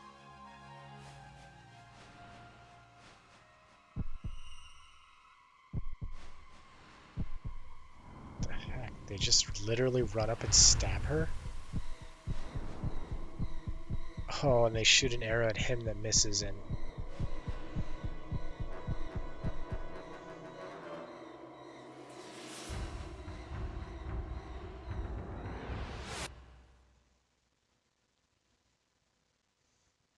I didn't see any clear markings on them. Oh, he's trying to manipulate him. You killed your beloved wife and child.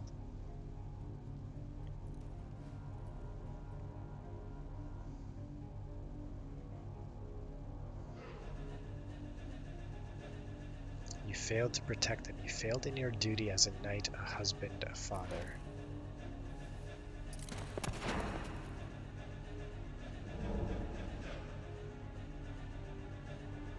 So yeah, he has like superpowers.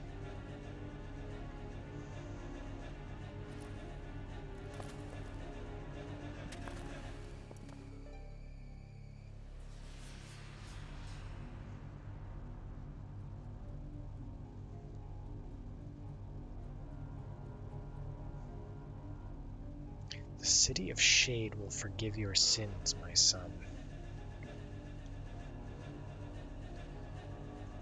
Just gonna note down that phrase. City of shade.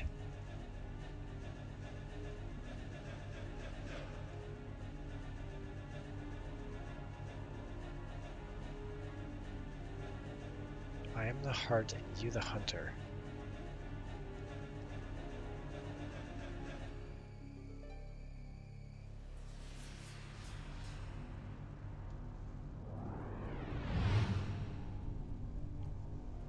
Suddenly he's very interested in Ashley.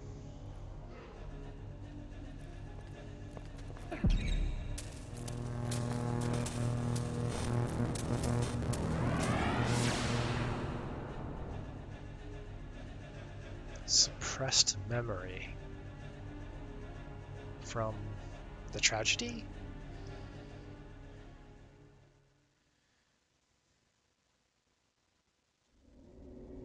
I am waiting for you, Ashley Riot. Likely Sydney speaking. So Ashley also has repressed memory.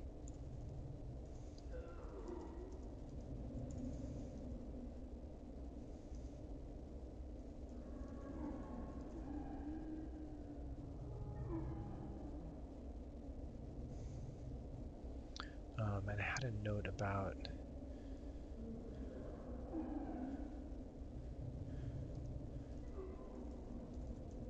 necklace appears worn by his wife in flashback.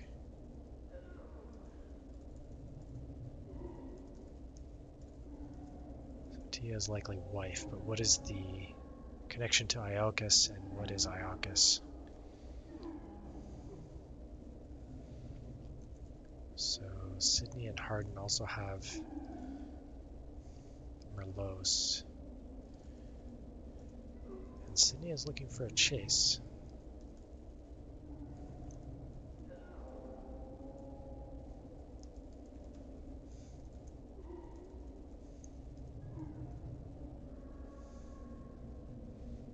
And he seems happy to show off his ability to fly and basically disappear through like walls and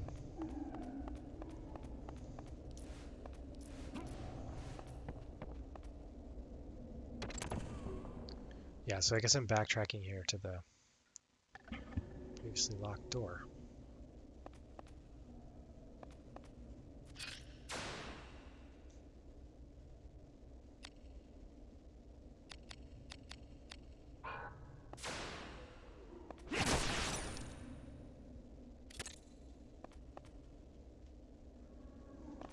I have more options now.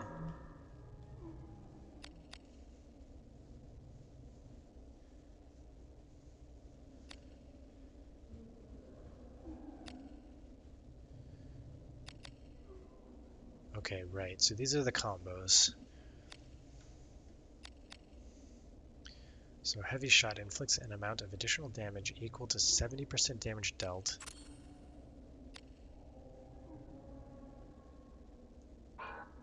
Oh, and I can't assign to, whoops. I can only assign to square, triangle, and circle, obviously. So this gains DP to keep your weapon going and does some extra damage, but raises risk. Oh, by 2? Yeah. So heavy shot by 1, these by 2. This gains life. Okay. We also have defensive abilities. Prevents numbness and paralysis. 50% defense reduction. Oh, but costs 4 risk. That's pretty high, actually.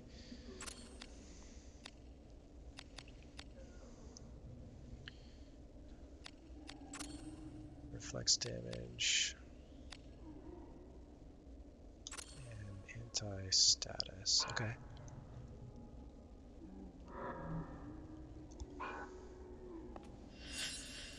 So we should save. I should start using the other save slots here just to... This was the old practice back on PlayStation. When saving was sort of stricter, I guess. You wanted to make sure you didn't get into a bad state that you couldn't recover from, so you kept, multiple saves and everything.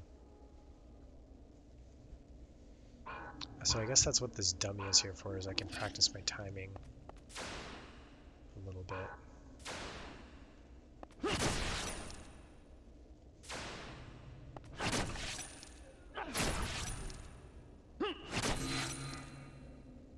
That's a tough one. I remember this.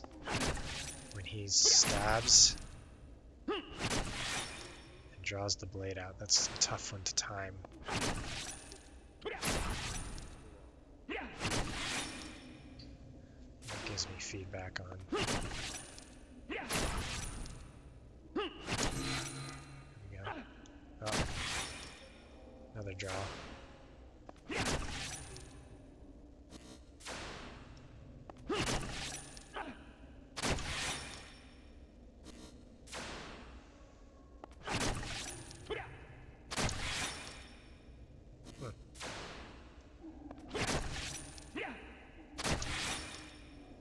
It's weird, it's like not registering.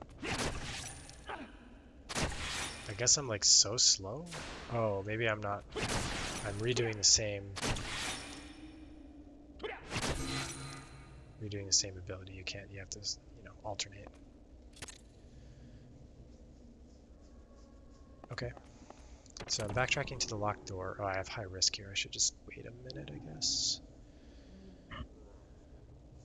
My HP auto heals as well, which is interesting. So you can always just go idle and take a break for a bit if you're in a safe spot.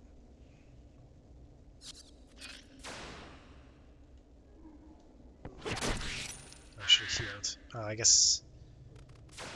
I'm not sure that works. If it dies in one hit anyway.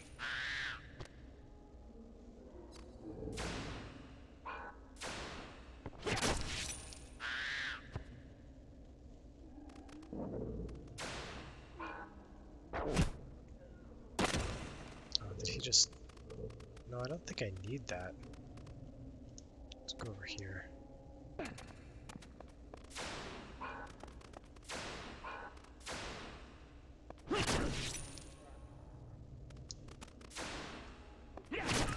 Evasive move.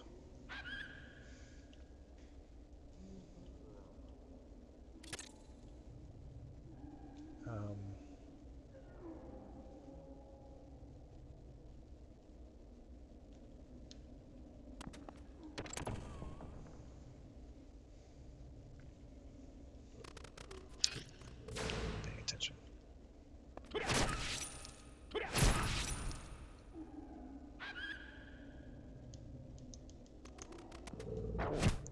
Oh, not that time. I missed the defensive ability. Oh, crit, so I don't get a heal.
Let's see if my encyclopedia.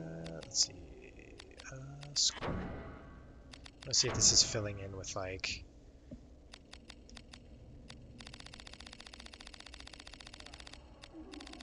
Yeah, so minor half band, half piece. Well done. Can I? Oh, that's awesome. I can check it out.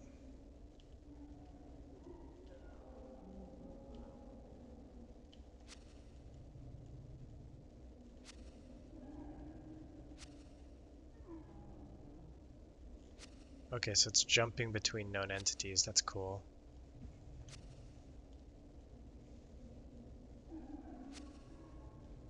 Yep, just got the 3 so far. I don't think I need to go back up to that room.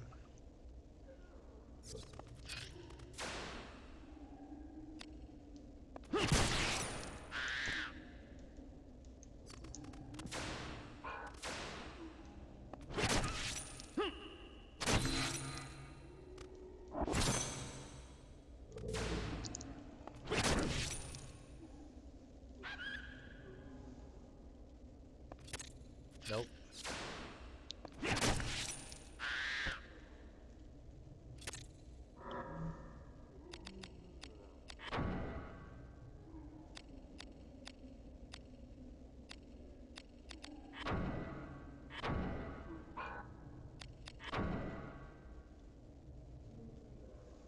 Yeah, so it is going up on both of these things. Yeah, physical is increasing, edged may be increasing slightly, but human and beast is what I'm fighting, and it's going up on both, so you could have different weapons specializing in different things potentially.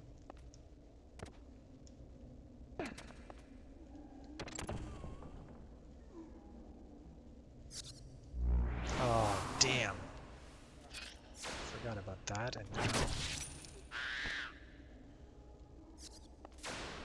No point in trying to heal these guys.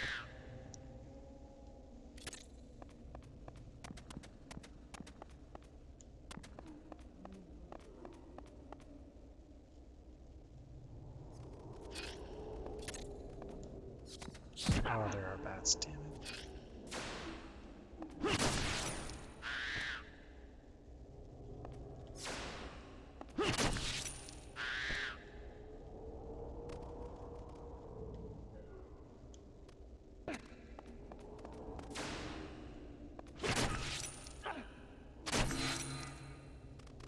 Yeah, those stab ones are real hard to time.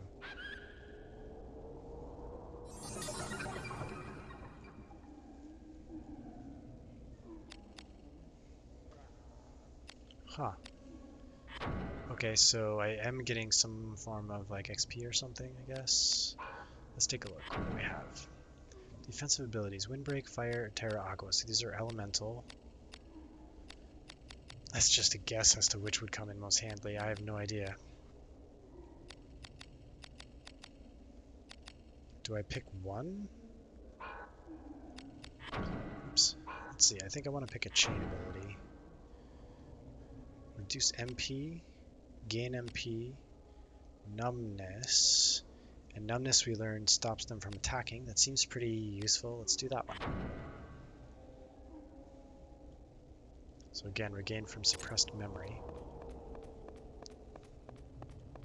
But what suppressed memory? Is it because of the tragedy? I mean, he still seems like a very capable soldier, so...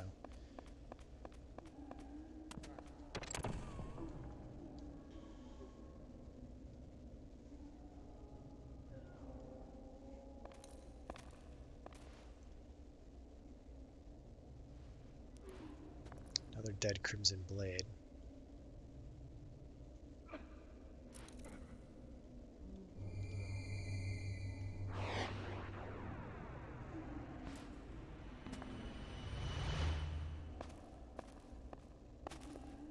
Okay. Ooh.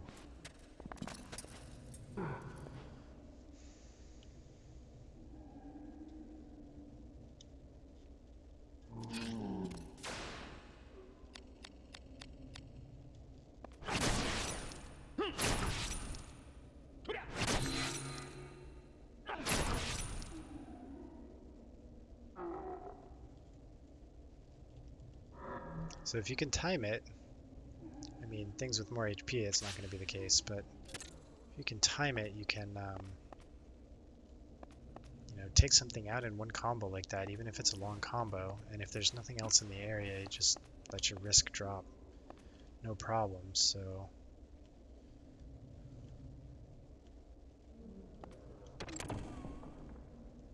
It denies them the opportunity to attack you, you get to heal, because your first attack can't heal.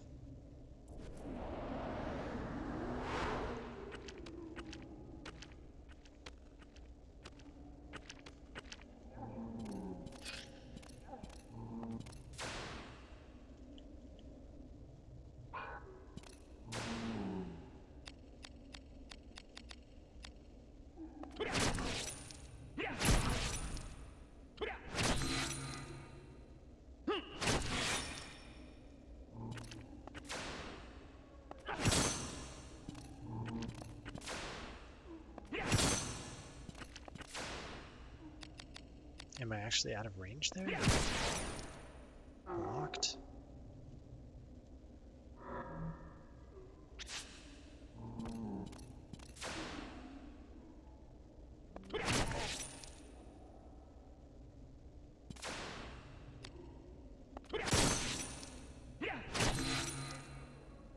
Okay, so if I miss, there's maybe no point in comboing. My risk falls way faster with my weapon away.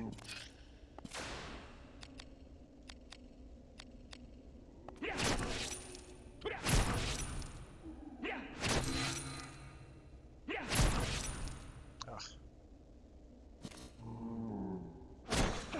Ow. Damn.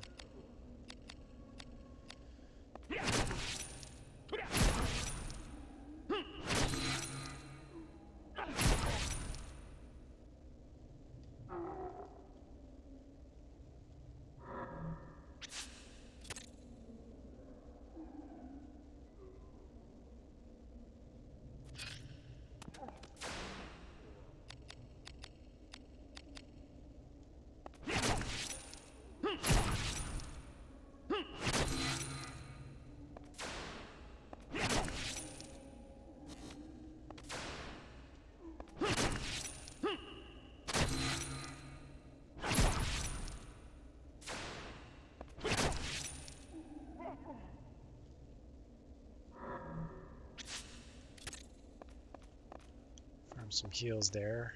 I have a feeling that may come in handy. Seems like you can also just, unless the door is locked, you can also just run by, like...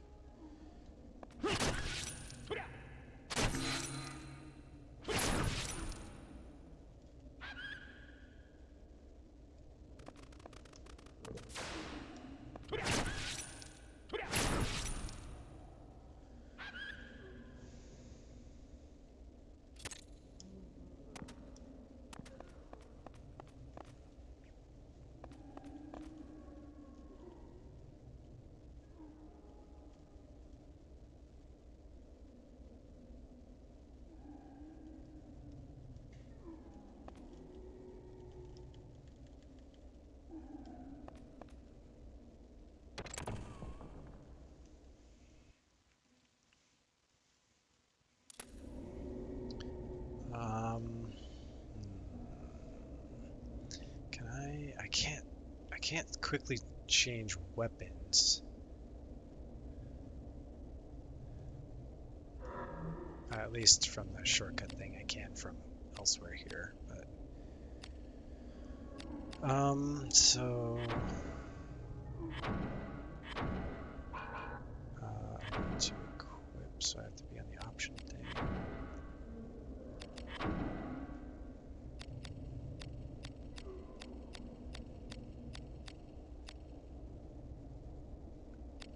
The PP is up there. Let's see what damage numbers we get.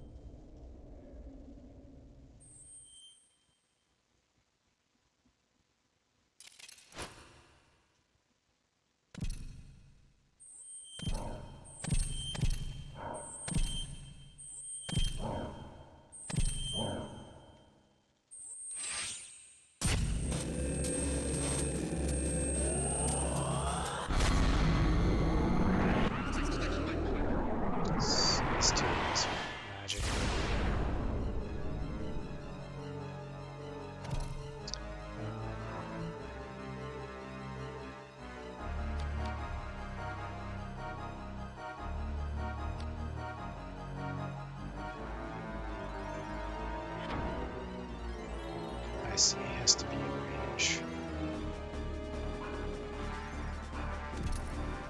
Oh. 52 damage. That's fairly high, so let's try this again.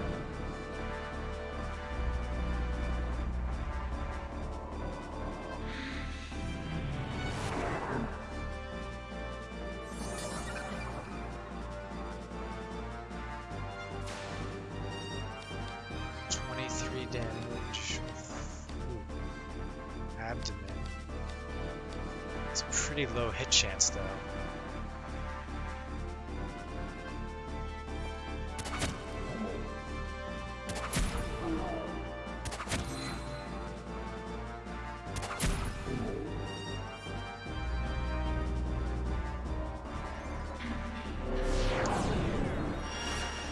Oh man, he can heal like that?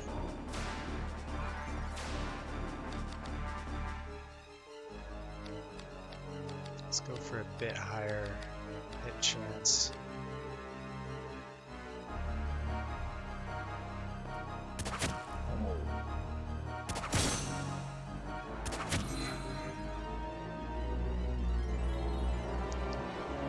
So if I don't engage him,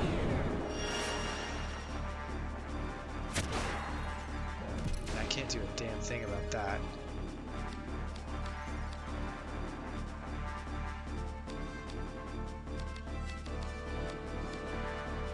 My risk is getting real high with the chaining.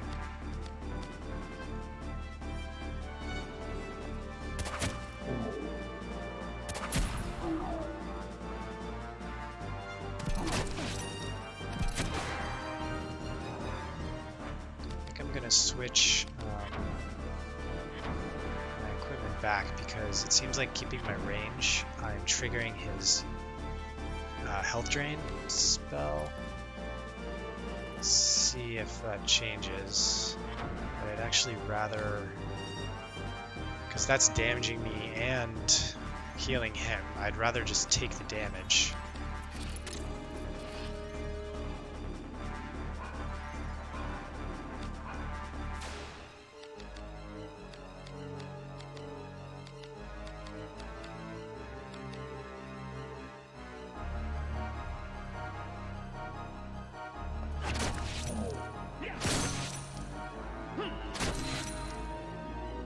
That heal isn't.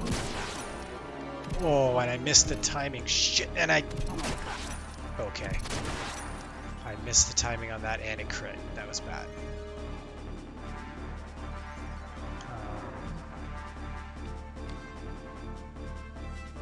Yeah, let's do this. Please tell me I healed myself. Okay, good.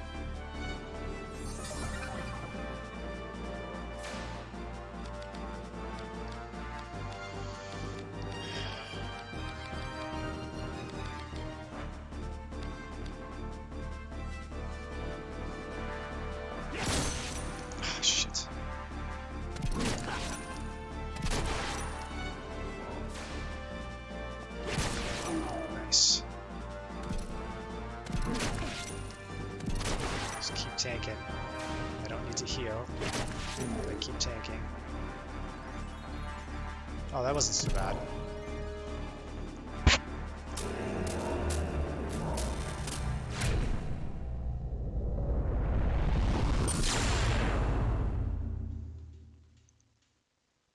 Yeah, that seemed to be the way to go. He was melee attacking me if I stayed in his face, so he couldn't heal, and my risk was getting high, so my hit percentage was too low, and I think the comboing I was doing early on wasn't very effective. Like, the heal is not very strong, and I have plenty of items and stuff to heal, and the spell now as well. I'm not sure actually, what does the magic cost? I'll have to check that. But yeah, just keep whacking away and not comboing there to keep the hit chance up.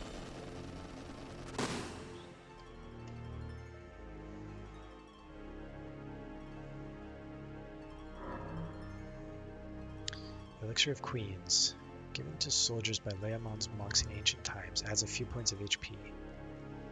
I guess that's like permanent? This is kind of cool, actually. This really reminds me of like Dark Souls and stuff where you're like reading the item descriptions. It's not quite as detailed as those maybe, but it's cool that they have some little like tidbits about things in here sometimes, like Ashley's necklace or some of the heal and status items like that cool description. Summons a spirit of light to attack enemies. Spirit surge. Yes, I want to take all of these. Ashley has reclaimed the Sword Break Art Rending Gale.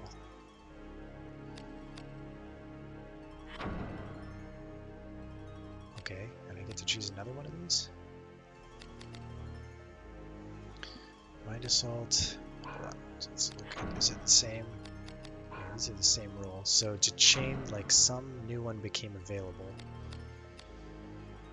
This was here before. This was here before. This was here before. This is the new one, adding Silent. That also seems pretty useful against magic enemies.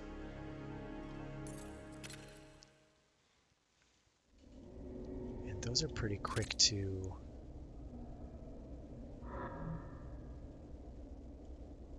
Next, 85 points. Oh, so this cost HP. That's a little frightening. I see it. Now I have these.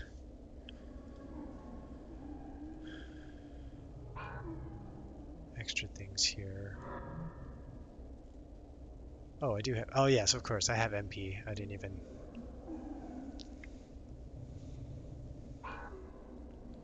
So Shaman is recovery magic, heal.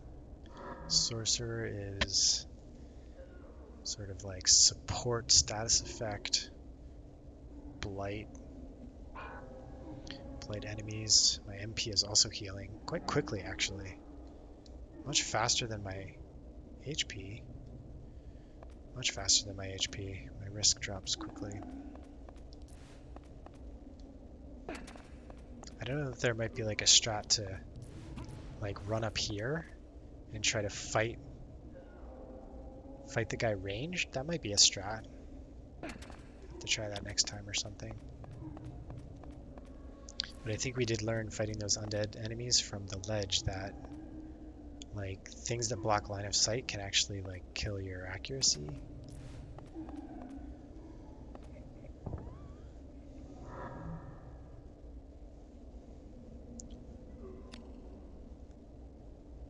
Oh wow.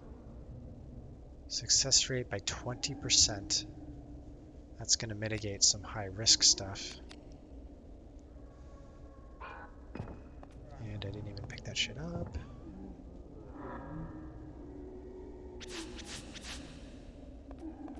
Okay, so let's check it out. Items, equip. Nope.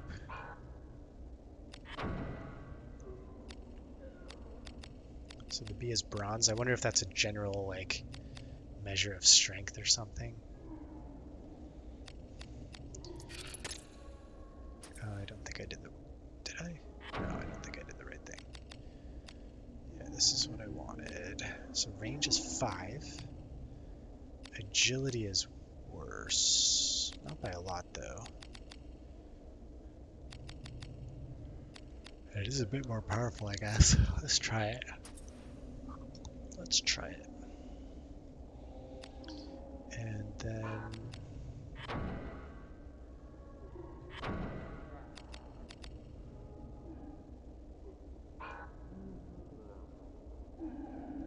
Do I need, like... Well, why would they give this to me if I can't use it?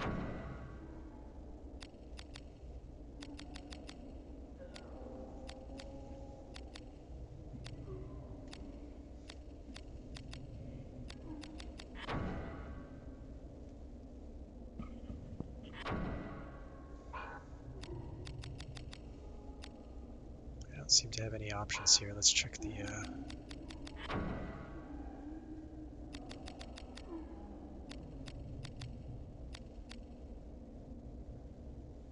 Arms and armor. Is there something on gems?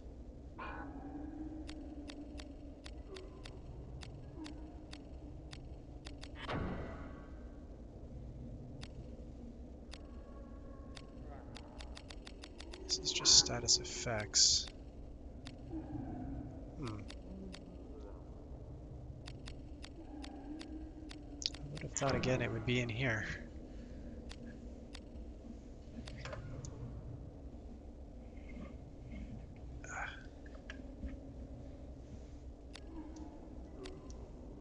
Oh, here we go. Attach gems.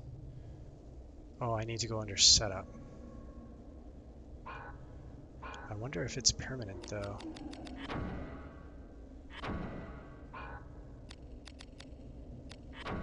Yeah, it's a bit counterintuitive. Attach gems.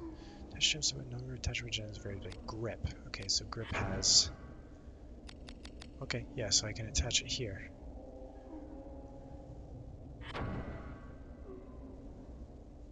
Select a gem. Gems. Okay, I see.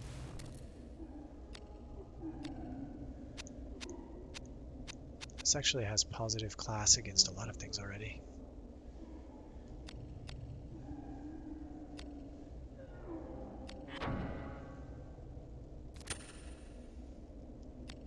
So now what I need to disassemble.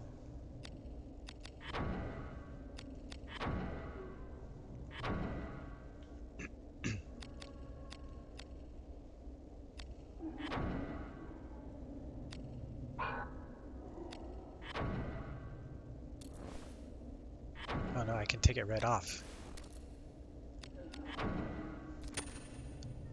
Awesome.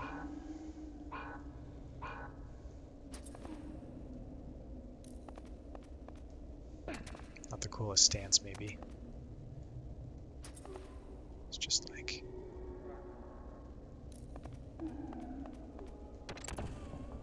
Save, maybe?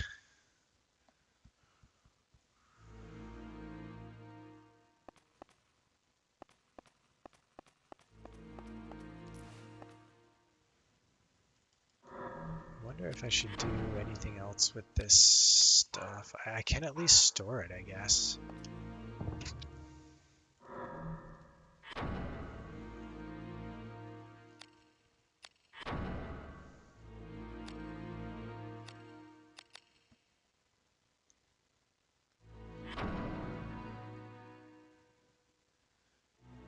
Attack is 12, so that's like a stronger sword. It's piercing. So maybe I actually store this. Store this for sure. Might keep these. Blades and grips. Might as well. I don't think I'll worry about this too much. Nope, don't do that. Actually, yeah, that's interesting. I guess I get more slots than I might normally.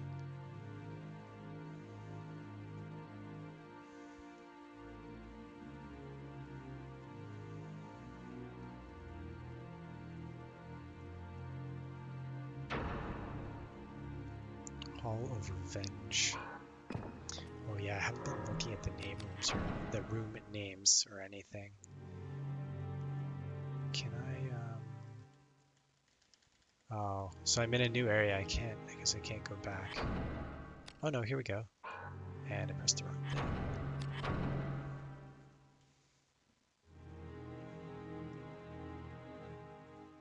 Wow, so that's pretty cool. Yeah, so you just kind of go down one path. That's the room. Off the side there. Can I? Workers' break room. Hall of Struggle.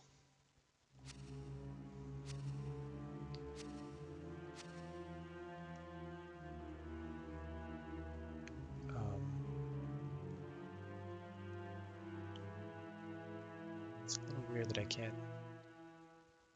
There we go.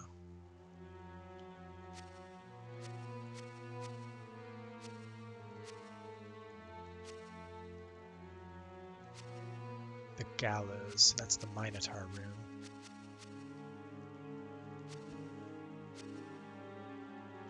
The Greedy One's Den. And the Hero's Wine Hall. Okay, I've already saved. Um,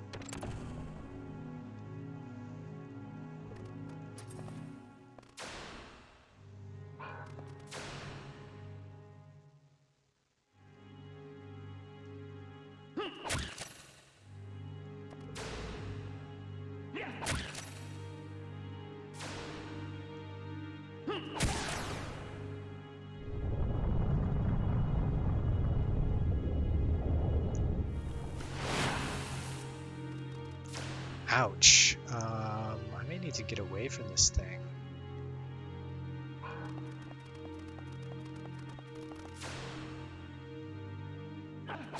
Ugh, the timing is totally different. And I forgot to defend. Oh, it's totally different.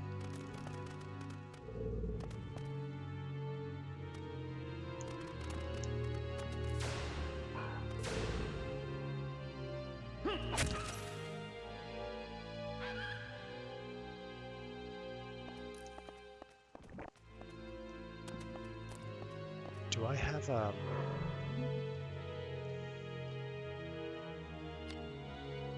yeah, I forgot to use these. I'm gonna try this. Whoa.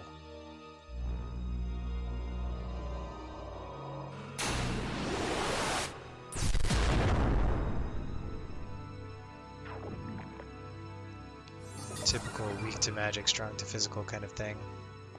Oh, that took quite a bit of, that was an attack spell, I guess. 28 MP, yeah.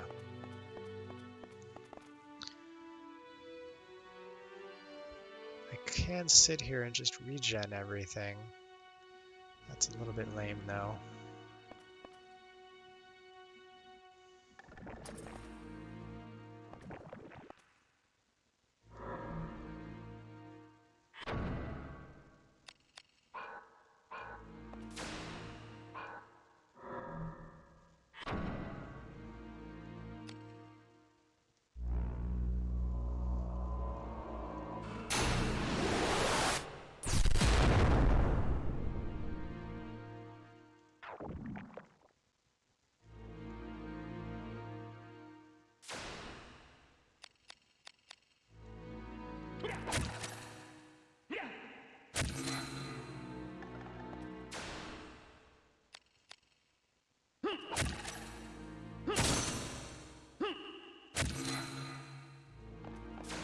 It's really not worth the risk on the heal, it's just...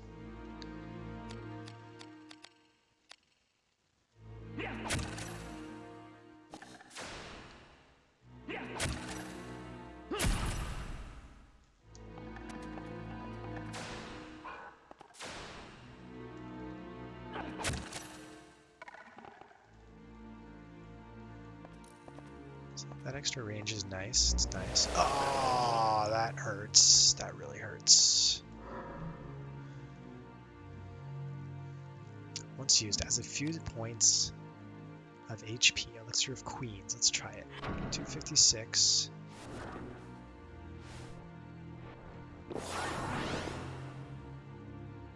Okay. Well, that was like a... Fortunately, it didn't completely heal me. I was kind of hoping it might. So let's see if that wears off at all, but I don't think so.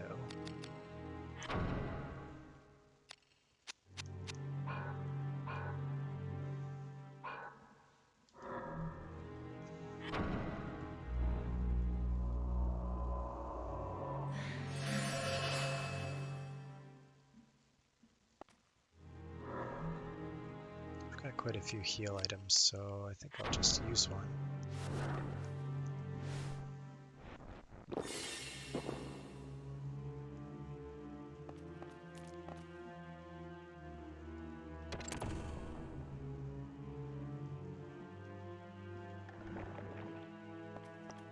Another ooze.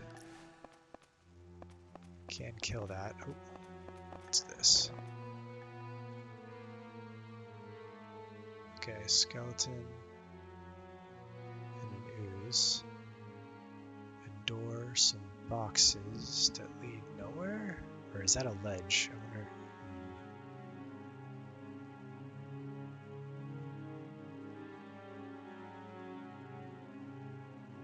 something up there.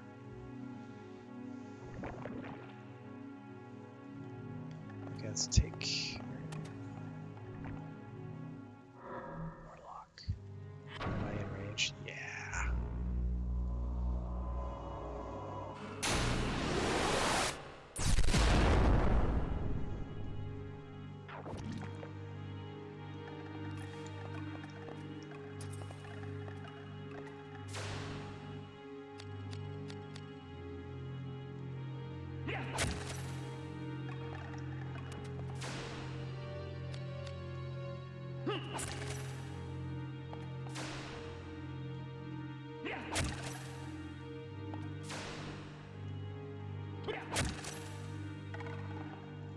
Definitely having some trouble with the combo timing on this one.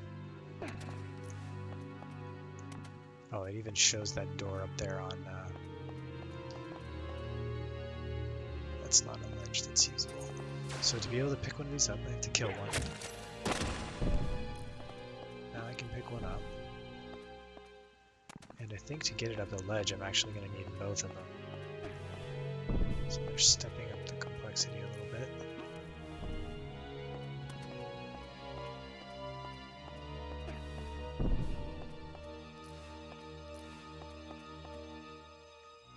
Ugh. And there's a gap.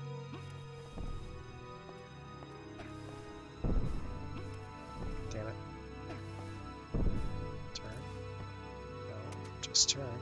There we go.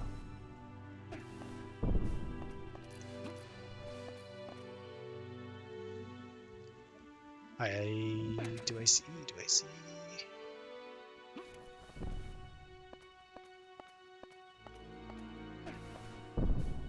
Is that okay?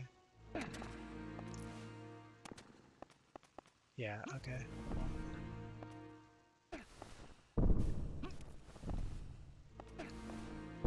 So it's a super weird mix, right? Super turn.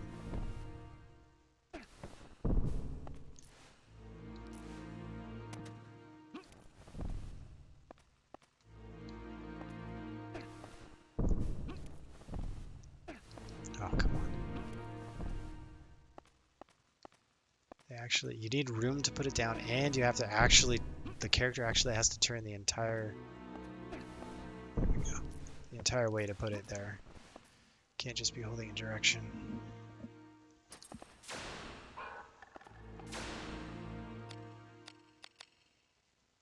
That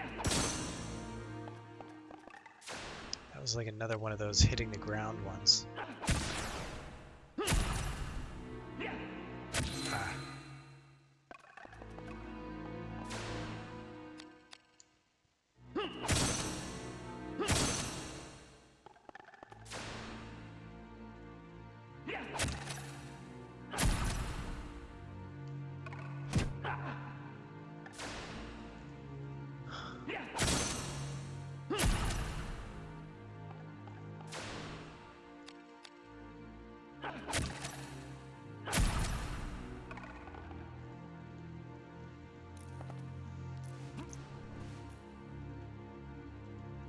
No exits here. Ah, okay. Similar.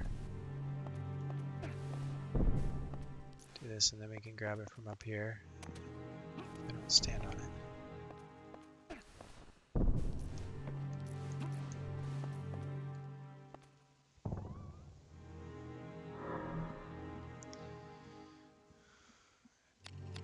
I wish I could see the stats on them from this screen.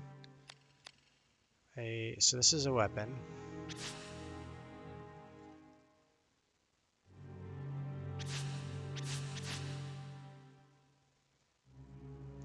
Lazarite containing Saint Iocas's prayer. Slightly increases power against undead. Actually, that's kind of crazy thinking that gem right now is giving me plus 20% to hit, and my hit percentage was like 70 something against that guy. So that seems incredibly low.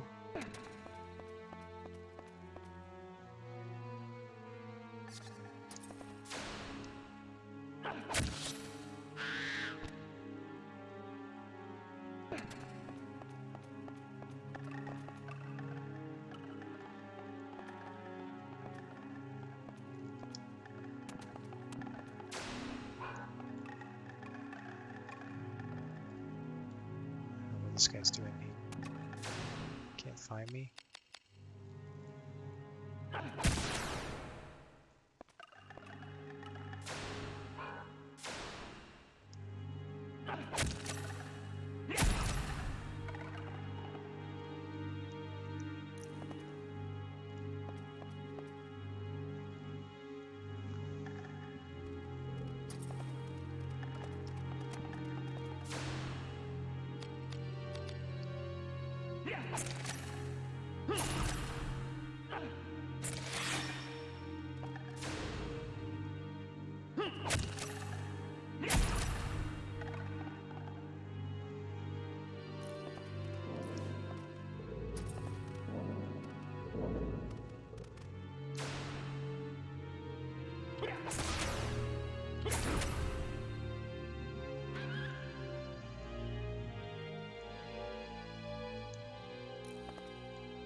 Two doors.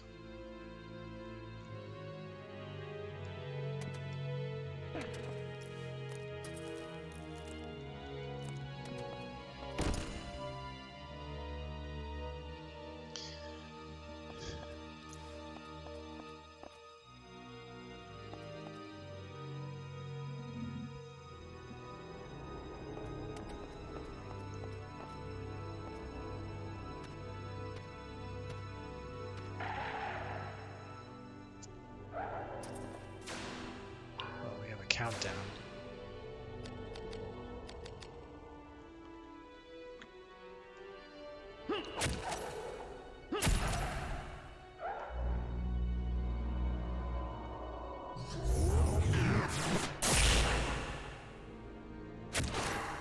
Okay. My defense does work against that.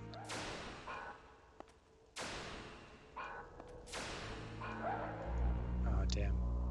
Oh, he could just outrange me.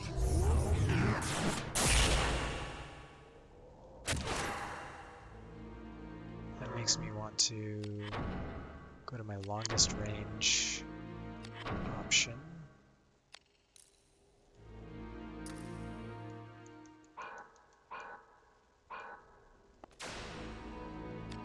Oh, but it's doing like 0 damage. Shit.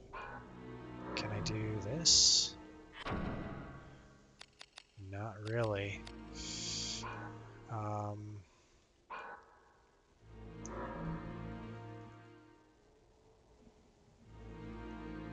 Strength, though, probably not what I really want, but yeah, I'm gonna have to. I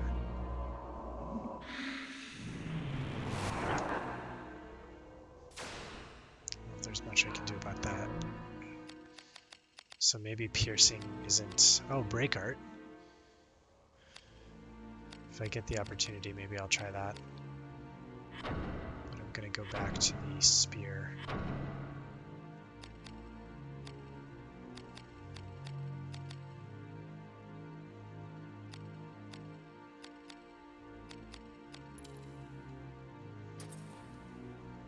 Although the shield could... I don't know how defense works against magic, for example. Like, would the shield help?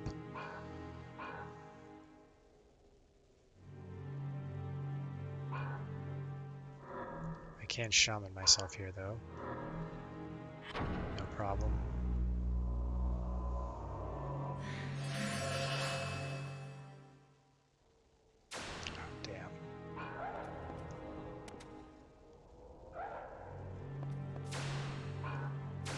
That seems like a strat. Maybe stick to the edge of the area to limit like where it can get in range of you.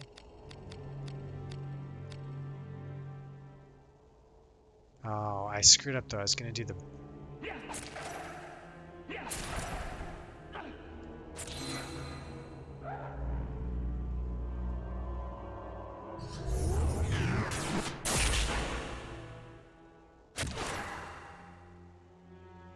Ooh. Wait, I can't break art? Oh, it's a sword break art. Damn it, I have an opportunity there and I'm gonna miss it.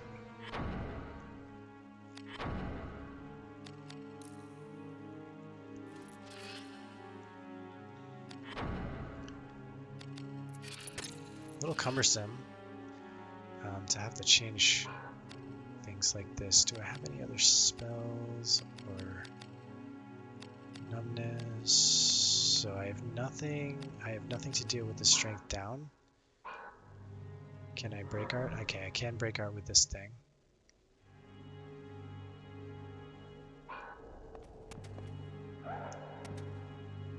Force it to come closer. Has to be even closer.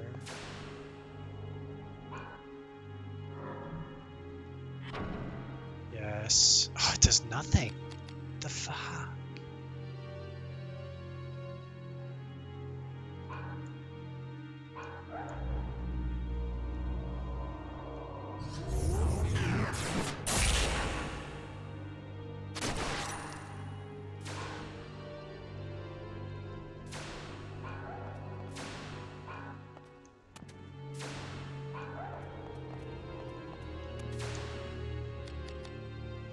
Oh, this is piercing. No. What a comedy of...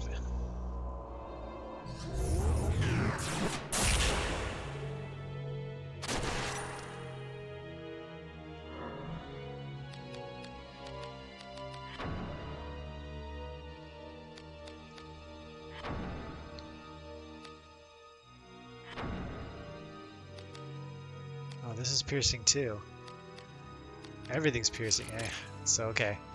Teaching me the lesson of like I should carry a variety of things.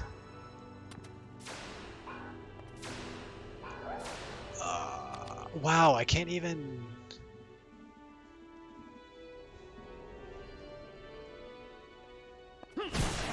Okay, it does take damage. That's weird.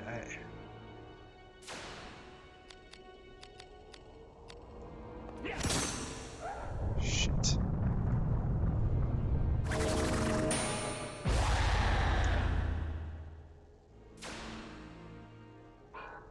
Drained my...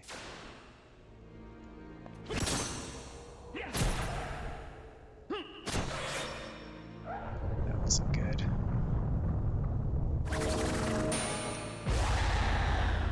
Missed the opportunity there. So... I have just like no... It's outranging me.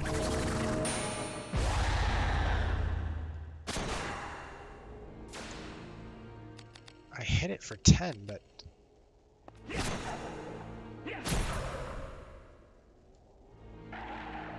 Oh, okay, it has like just no HP. Yeah, that was a little scary.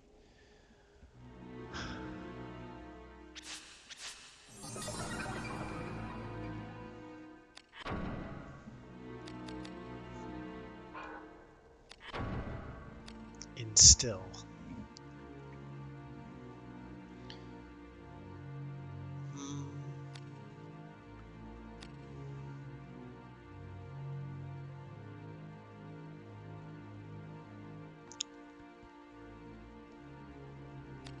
Regenerate MP. I don't know.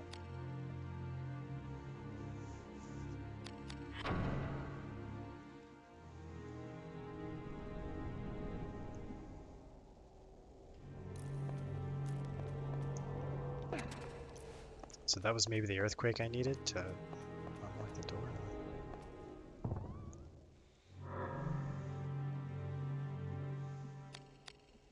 Great sword.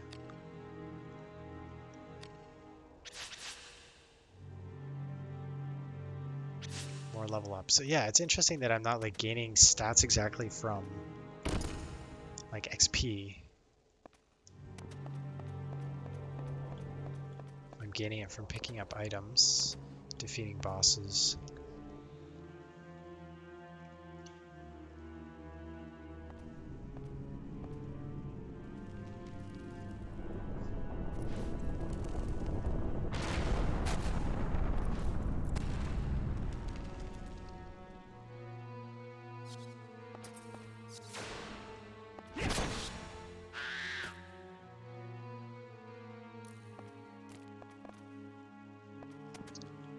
Do I go back and save, or do I press on? does it not show? I thought the save was a little closer, so that's fine. Let's press on. They should give me another save here, I think.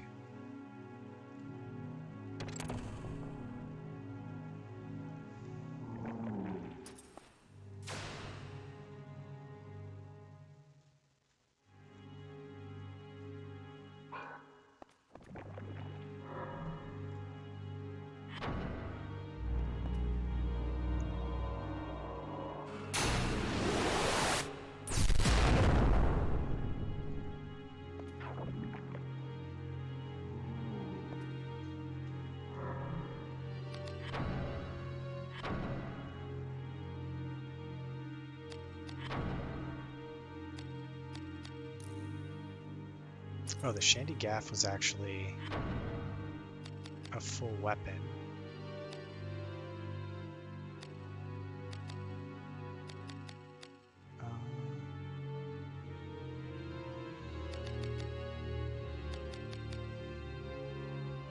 Agility -5. I'm not sure exactly what agility does. Let's try it out though. This stance looks familiar. I think I used a greatsword that was shaped like the Rude back when I played ages ago.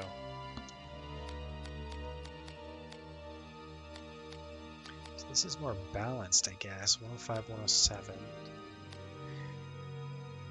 The total is still 12.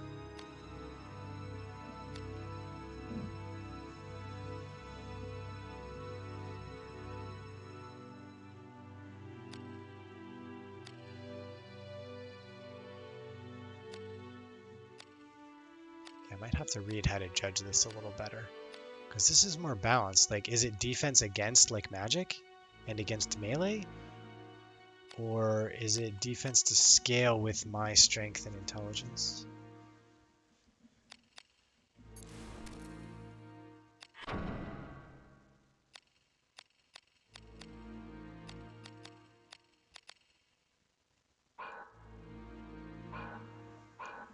Oh, hold on.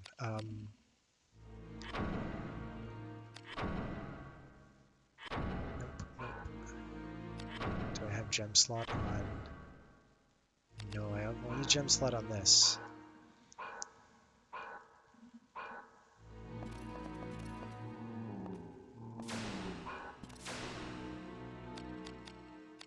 Damage isn't really notably higher.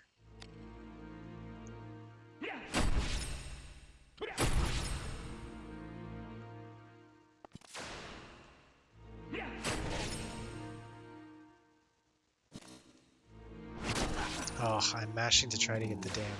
So it's kind of better to anticipate their attacks so you're not mashing.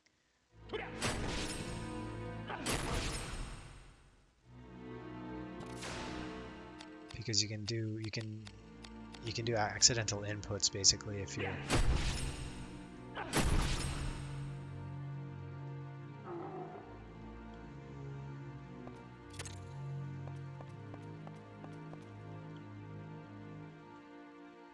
Alright, so there's a doorway up there. Ah, damn.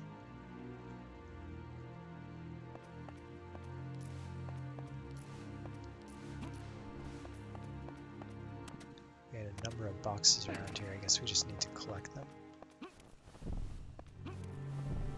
Okay, this one's too heavy to carry, I guess.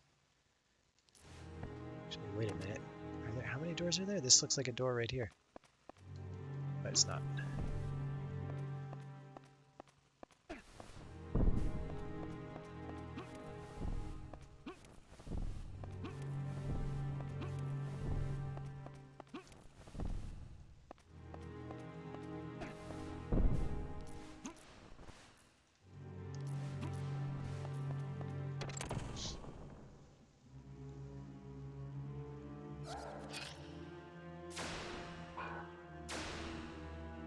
Oh no, it's a ghost.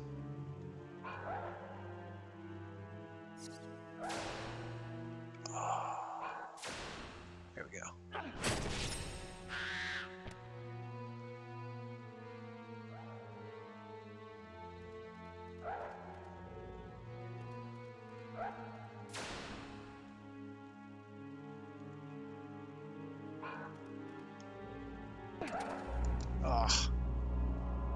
Okay, fire attack.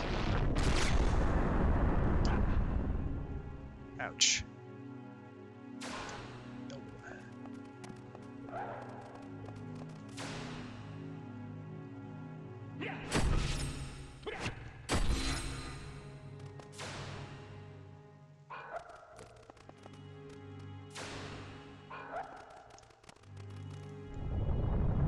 Oh. Oh, I missed. What am I doing? Not that. Shaman heal.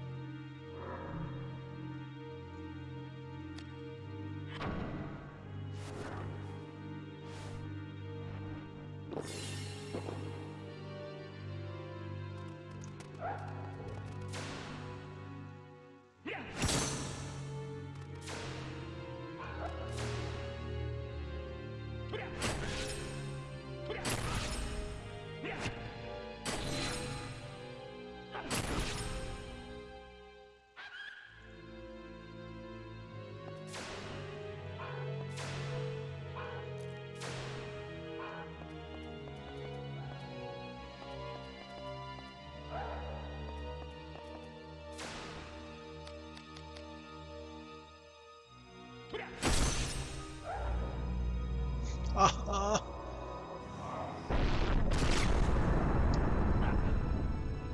That timing is pretty weird. And I can't get him.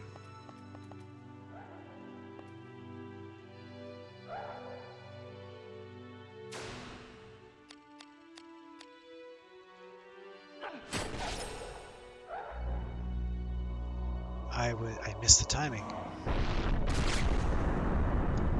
That was good. Oh, but it doesn't protect.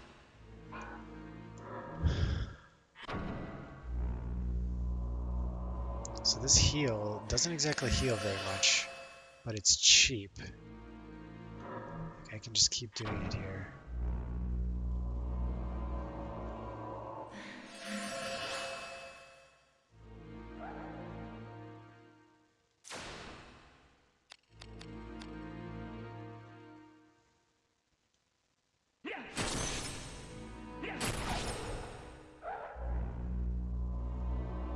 Man, these things, this is just so hard to hit.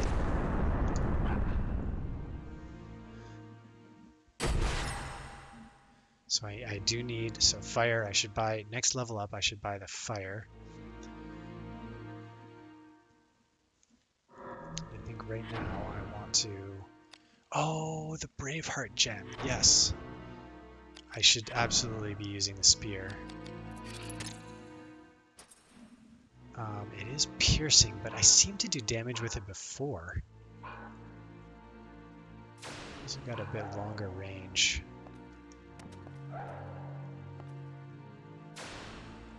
Yeah, look at that damage. Holy crap. Why? I'm so confused. Why does this piercing do so much more? Oh, of course. I fucking missed the combo because it's different timing.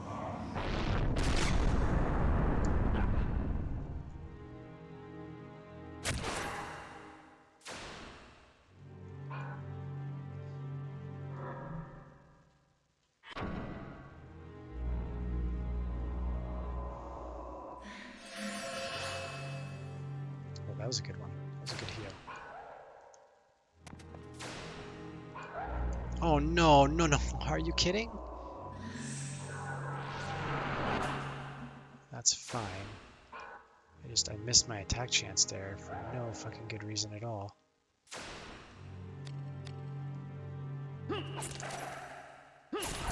That must be death. Yeah. That's a lot of damage for you.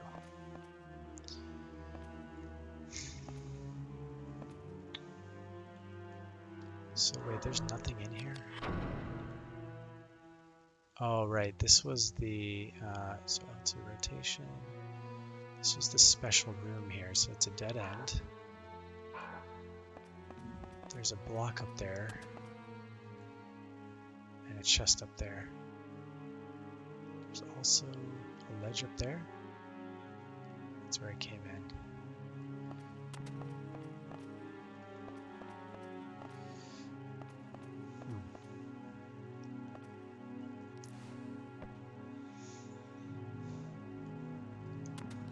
This is a little trickier, so I can't pick up either of these. I don't think I can do anything with this.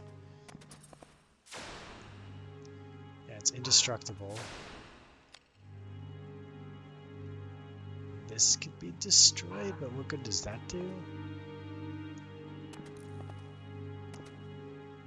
Actually, can I just...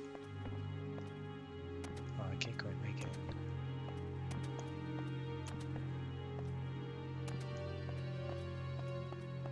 And I can't push this anywhere because I can't get, like, around it.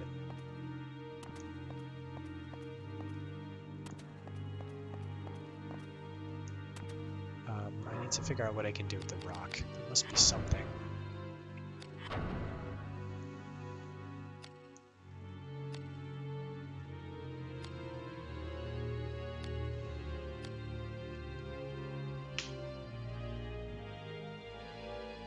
Is it a rolling cube?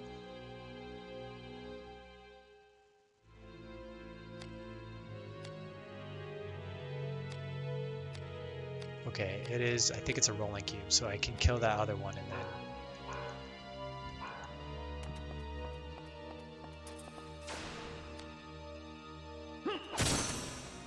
What? No, don't.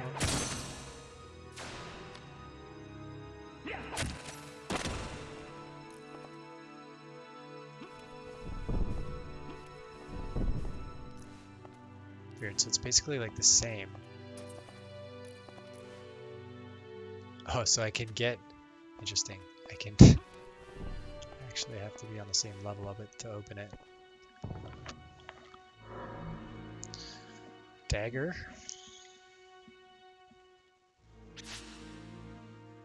I'm gonna have to look up like a list of all the combination of weapons and stuff. That's kind of cool. Star Sapphire with the power of Heralus, the Brave. Slightly increases power against humans. Okay. Cure numbness. Sea traps. Okay. I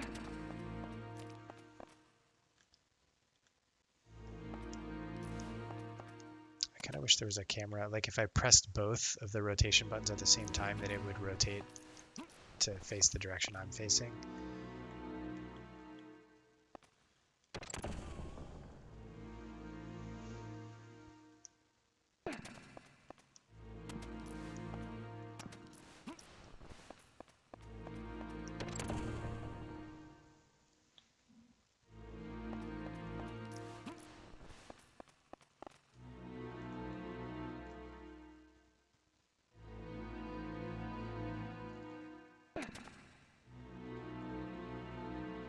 That can't be used for anything but getting out of here. I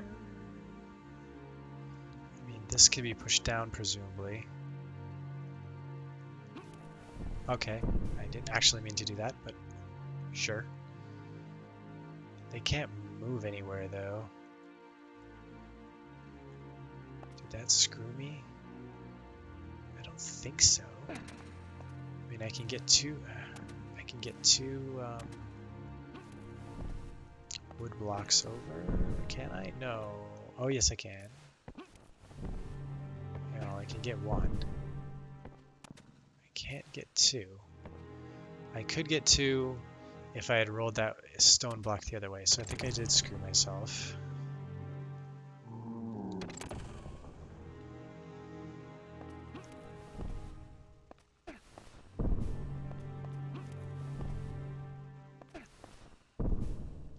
That's fine. Actually, no, I can't do that because I can't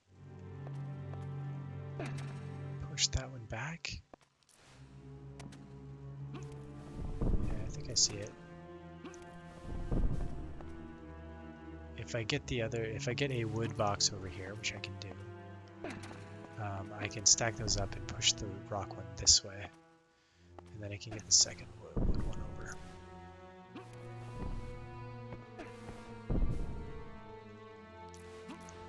So Let me check my options real quick here. Yes, this is on. So enable the timed puzzle mode. This is the default setting.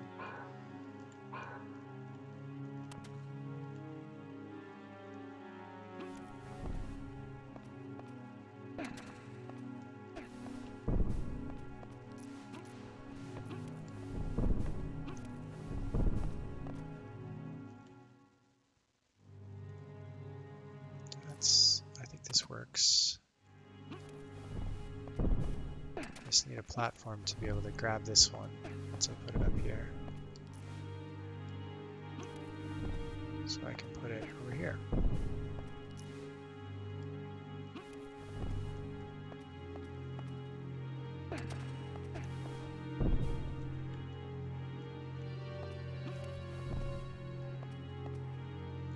I can make this 3 high if I need to, and it does look like I need to. Although, actually, can I? I can't. Maybe this is high enough? I think it is. Yeah.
Can I have another one of these, or is this the one that's equipped?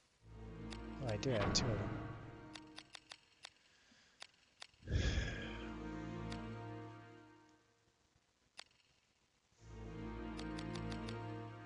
Yeah, it's not great that it doesn't show you the difference between what you have equipped and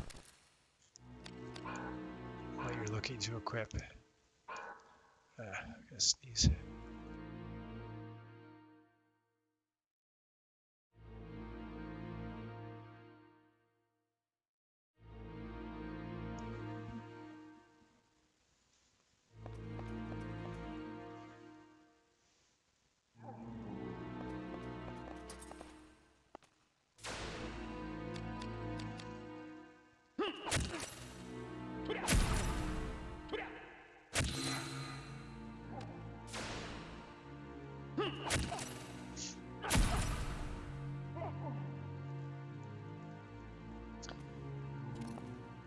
So this is the first save room we've seen where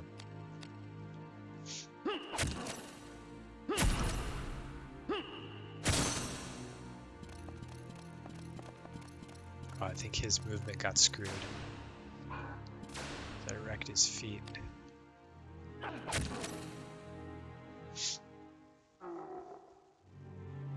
So that is effective.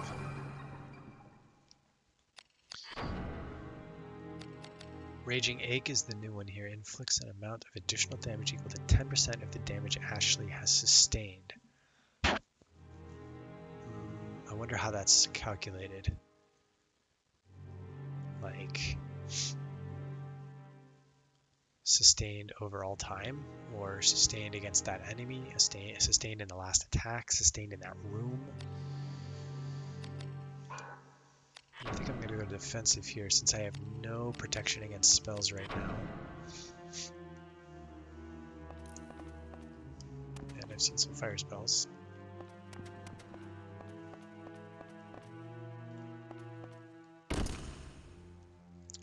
Lily Sigil. Well, it is getting late here. I'd really like to continue on, but it's been a much longer session than I planned originally, but a really fun start to this. So I will be back when I can, but call it there for now.